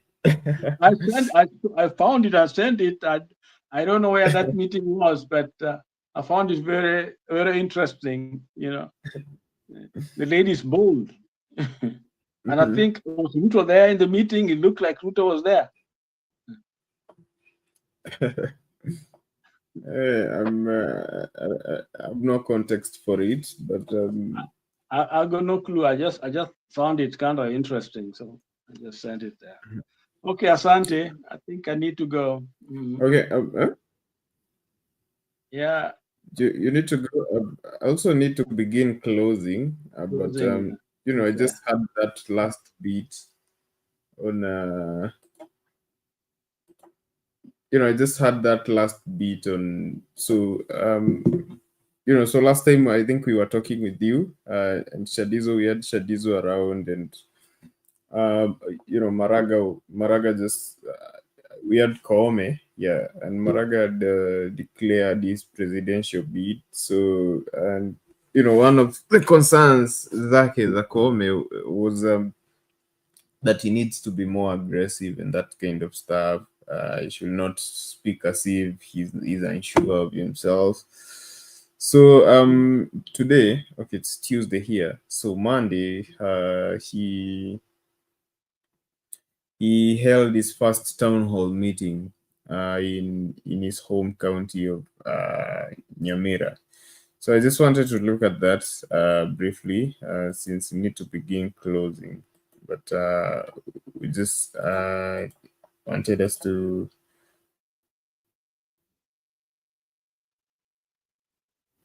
sorry for that. Wanted us to take a look at that before we close. If you can just spare a few. Let's stay with politics, and former Chief Justice David Maraga officially kicked off his very first official town hall meeting in his home turf of Kibirigo in Nyamira County to bolster his 2027 presidential bid. Maraga, who met various political leaders in the county, maintains that he is fit for the House on the Hill come 2027 polls. This comes as a section of Gusii leaders say that they won't stop either Maraga or former Interior CS Fred Matiang'i from running for the top seat, saying it is within their right. Crispin Otieno has the details. In yet another indication that former Chief Justice David Maraga is in for the 2027 race. The former Chief Justice on Monday got a green light to go for the country's top seat in 2027. West Mugirango. The meeting held at Kibirigo's Viongozi Center brought together Nyamira's grassroots political leaders in what Maraga termed as the beginning of a wider consultative process across the country. Vijana waliniuliza nifikirie nisimame alafu tufanye kazi na wao. Wasee wakaniuliza, iko wasee wamekuja wakaniuliza, watu wazima wameniuliza. Sasa nikitoka hapa nitaenda niseme Nyamira wamenipa mkono. Maraga used the opportunity to expound on the reason behind his countrywide consultations and how he plans to reboot the country once elected. Ufisadi tutaangalia hiyo kwa makini sana, sababu hiyo ndiyo inasumbua nchi yetu. Sheria ifuatwe vile wengine wamesema, mambo ya uchumi yaangaliwe, hii ya hospitali yaangaliwe yote. Several former MPs voted for his candidature and why he is fit for the job. And why are we voting for President Maraga? We are voting for President Maraga because number one, integrity. Nchi wameiba pesa, wamepora pesa kabisa. We want someone ambaye italainisha nchi. Ukweli urongo? There is a reason. As a Chief Justice of the Republic of Kenya, Justice Maraga has inculcated in himself and in society the culture of being just and fair. This comes as a wave of jitters continue to engulf leaders from the region who feels the community should have one formidable candidate between former CJ and former Interior Cabinet Secretary Dr. Fred Matiang'i. However, a section of elders from the region say they will not coerce any candidate to step down for the other, as it is their democratic right to vie for any political position. We have enough democratic space na uwezi kuambia it's so and so we nyamaza na yeye amesikia kitu kutoka ndani yake inataka kumsukuma. Maraga's town hall meeting is now heading to the coastal region, then western, after which he shall be in the Mount Kenya region. Crispin Otieno for Citizen TV.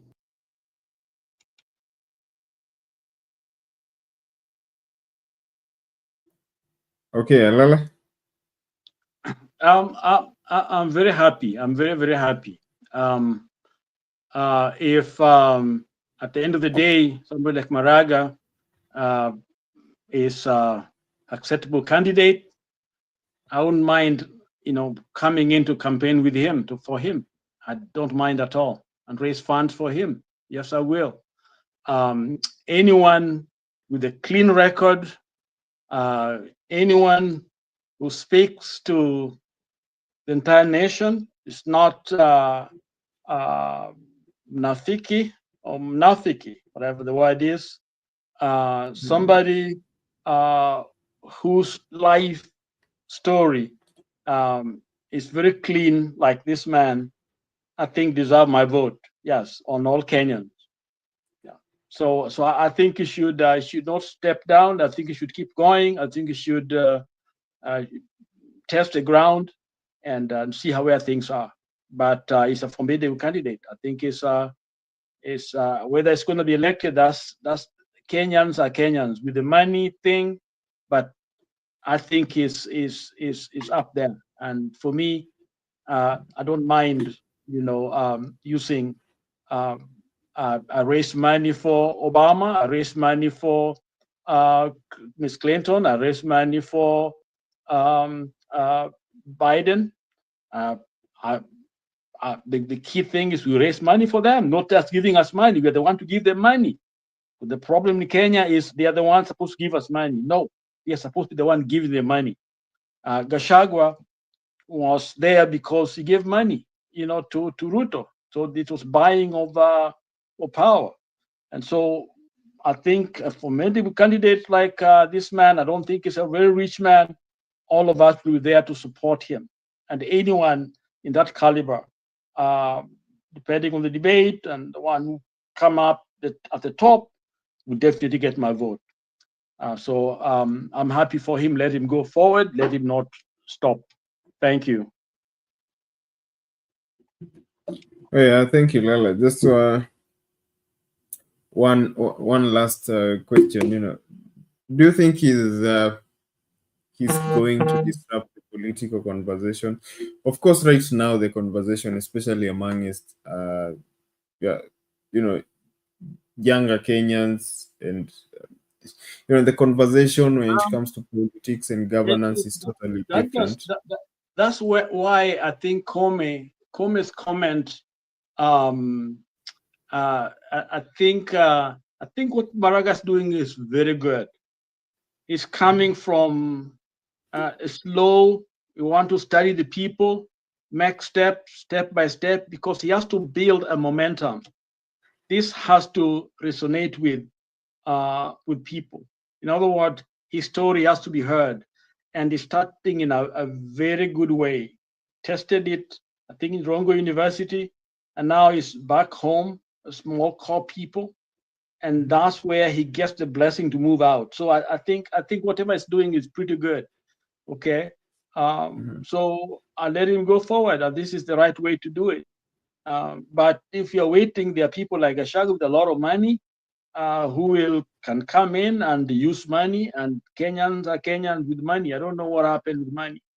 When it comes to money, people just lose a sense of their reasoning and start following money. And they know, because Kenyans, we all know, if your son is sick, you don't go to somebody with a lot of money, you go to the good doctor. And we will look for them, those doctors, and make sure that your son or your daughter is treated by that good doctor. You don't ask whether they are lawyers or they are Luos or they are Kikuyus, they are Kambas. All you're looking for is a good doctor who can save you. Okay? And why can't we do the same, with in politics? That we go for the right people who will save us. We know very well, in your friends in the neighborhood, you know somebody you can live with your daughter. Okay? But when you come to Kura, unampatia Kura. And you know somebody who's not from your tribe who you trust very much. So there are things that we just have to grow up and do the right thing. Because I don't think most of our problems are self-made. It's nothing that we can't do if we do the right thing. Back to you. Okay, thank you, Lala, for that. I think that's a good point to just call it a wrap. I don't know if you have any final sentiments, like a final take on everything.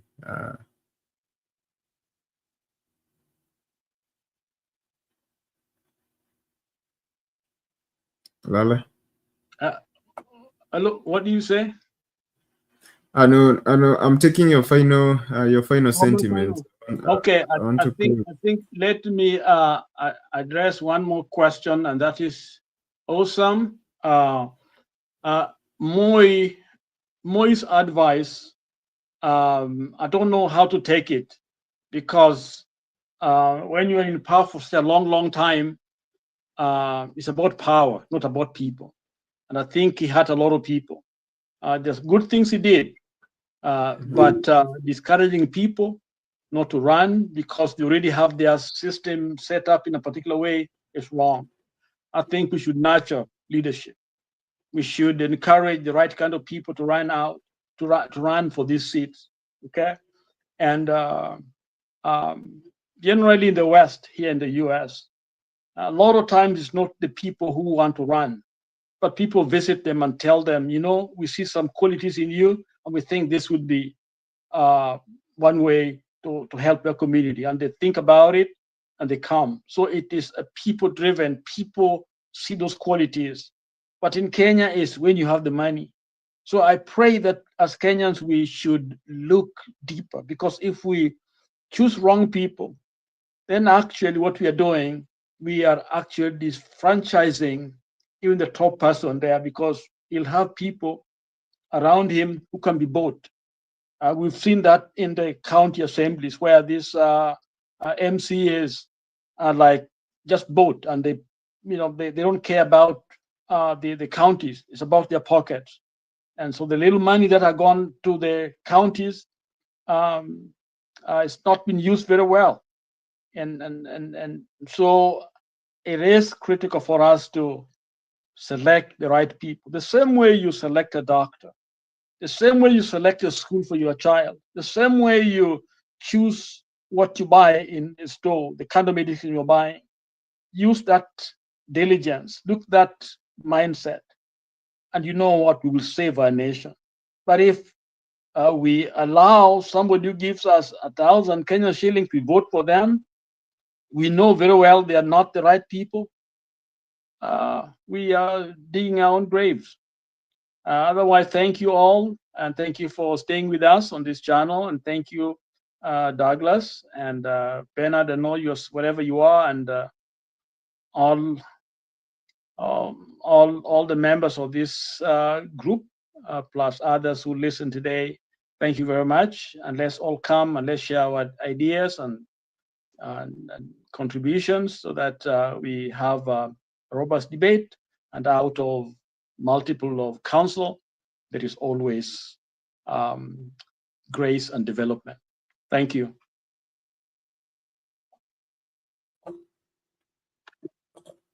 Okay, thank you, Lala, for that, and thank you for coming into the conversation. There is. Okay, thank you. So that's Reverend Lala. He's been with us throughout the show. Thank you for that submission. Thank you. Yes. So, God bless. God bless all of you. And the guys know I'm a preacher. I preach the gospel. I'm not a bad preacher. And I have a testimony that the Lord is Jesus Lord, and I live for the Lord and I walk for the Lord. So I'm not one of those preachers that come to your mind when you think of preachers and then you get angry and mad. And I try to do my best. Yes, I fail, but I do my best. And all of us are asked just to do our best because we have a country to believe in. And I pray for Kenya regularly, and I pray for good leadership regularly. Thank you. Thank you, Douglas, for the good work. I think it's only fair if you give us a closing prayer. Okay, But, prayers is always a good thing. Okay, let's say a word of prayer okay, as we go. Just a moment. I just need to give people the final tally on the poll. Do you think Ruto's return to Mount Kenya will restore his political support in the region? A moment. Let me just get you the tally. I think it seems to have disappeared.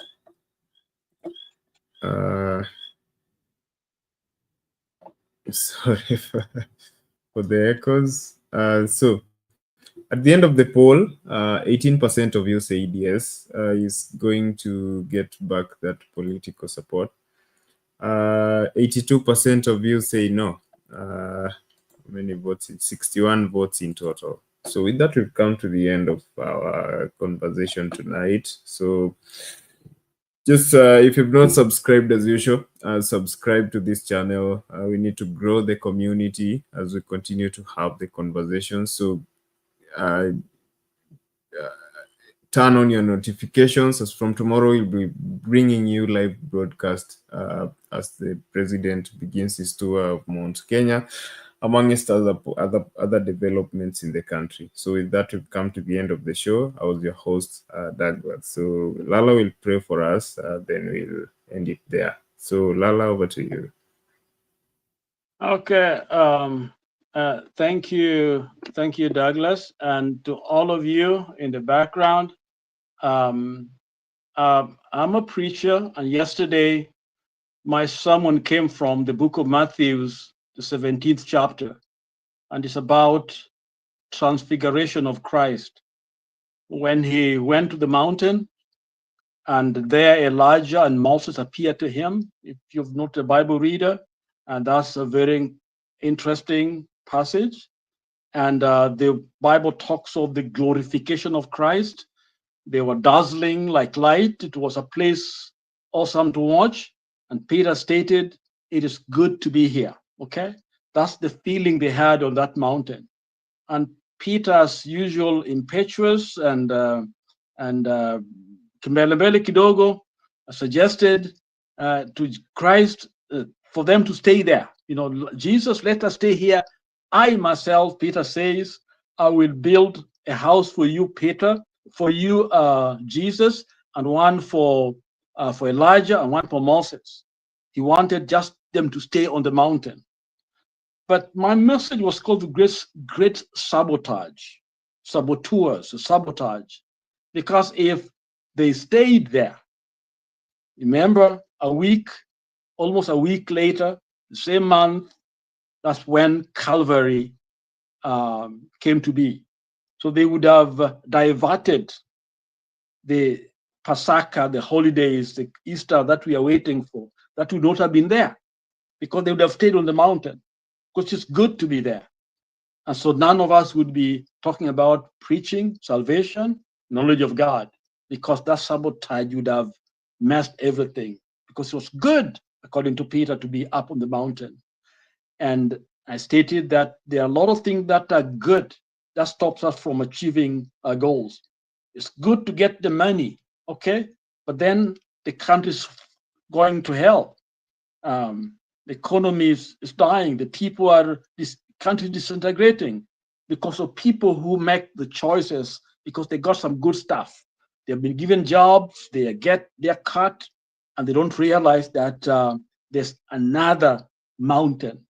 There's another place for us to go. So I think if we can't all realize that the work is at the feet of the mountain, that we must leave that excitement, those things that we get, those blessings that we have, those blessings are for us to go back to the feet of the mountain to do the work of ministry, to do the political work, to do economic work, to do legal work, whatever it is that God has called us to do. We are all called as Kenyans to go to the ground, to work, to love each other, take care of each other, because Calvary is coming. And Calvary is where lives were saved, because Christ died for sin. And so I wanted us to kind of emphasize that as we close the day, that the sabotage is always there to sabotage us from getting to where Christ is, to where salvation is, to where peace is, to where glory is, to where we can all experience God. So let us do our part. Sometimes religion can do it for us. Religion takes us. Like we see Kenyan churches, we don't do the work of the ministry. We want to stay on the high mountain, 20 millions and all those wonderful things. No, we are not called to stay there. We are called to come down and face the Goliath and the challenges in our time.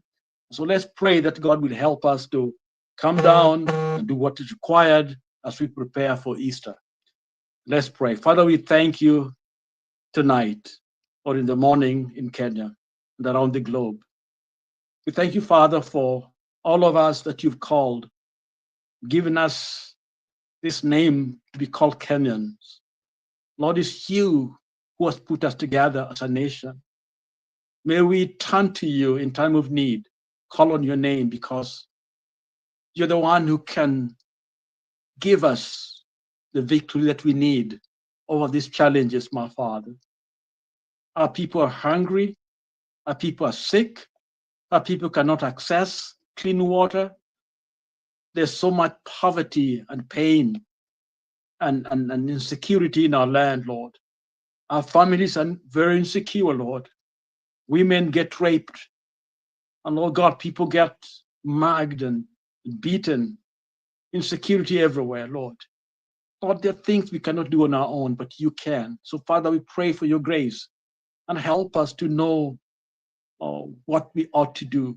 Humble ourselves, give us the brave hearts, so, Father God, that we can be able to face the Goliath here in the ground and do the right thing, because you are behind the right thing. Lord, we love you. Thank you for Douglas for leading us today. Thank you for Bernard and other members of the panel. Those that are unwell, Father, you touch them. We pray for our leaders in the country, that, Father, you open their eyes to know that there's a God in heaven who requires each one must account for what we've done. We require to know that you're there to hear us when we call on you. We love you, we honor you, we thank you. Give us a good day. For Christ we pray. Amen. Okay. Asante ndugu yangu Baraka. Okay, I thank you, Lala, for that. And good night to you too, and good night, everybody, and good morning for those of us who are back at home. See you on the other side. Bye-bye.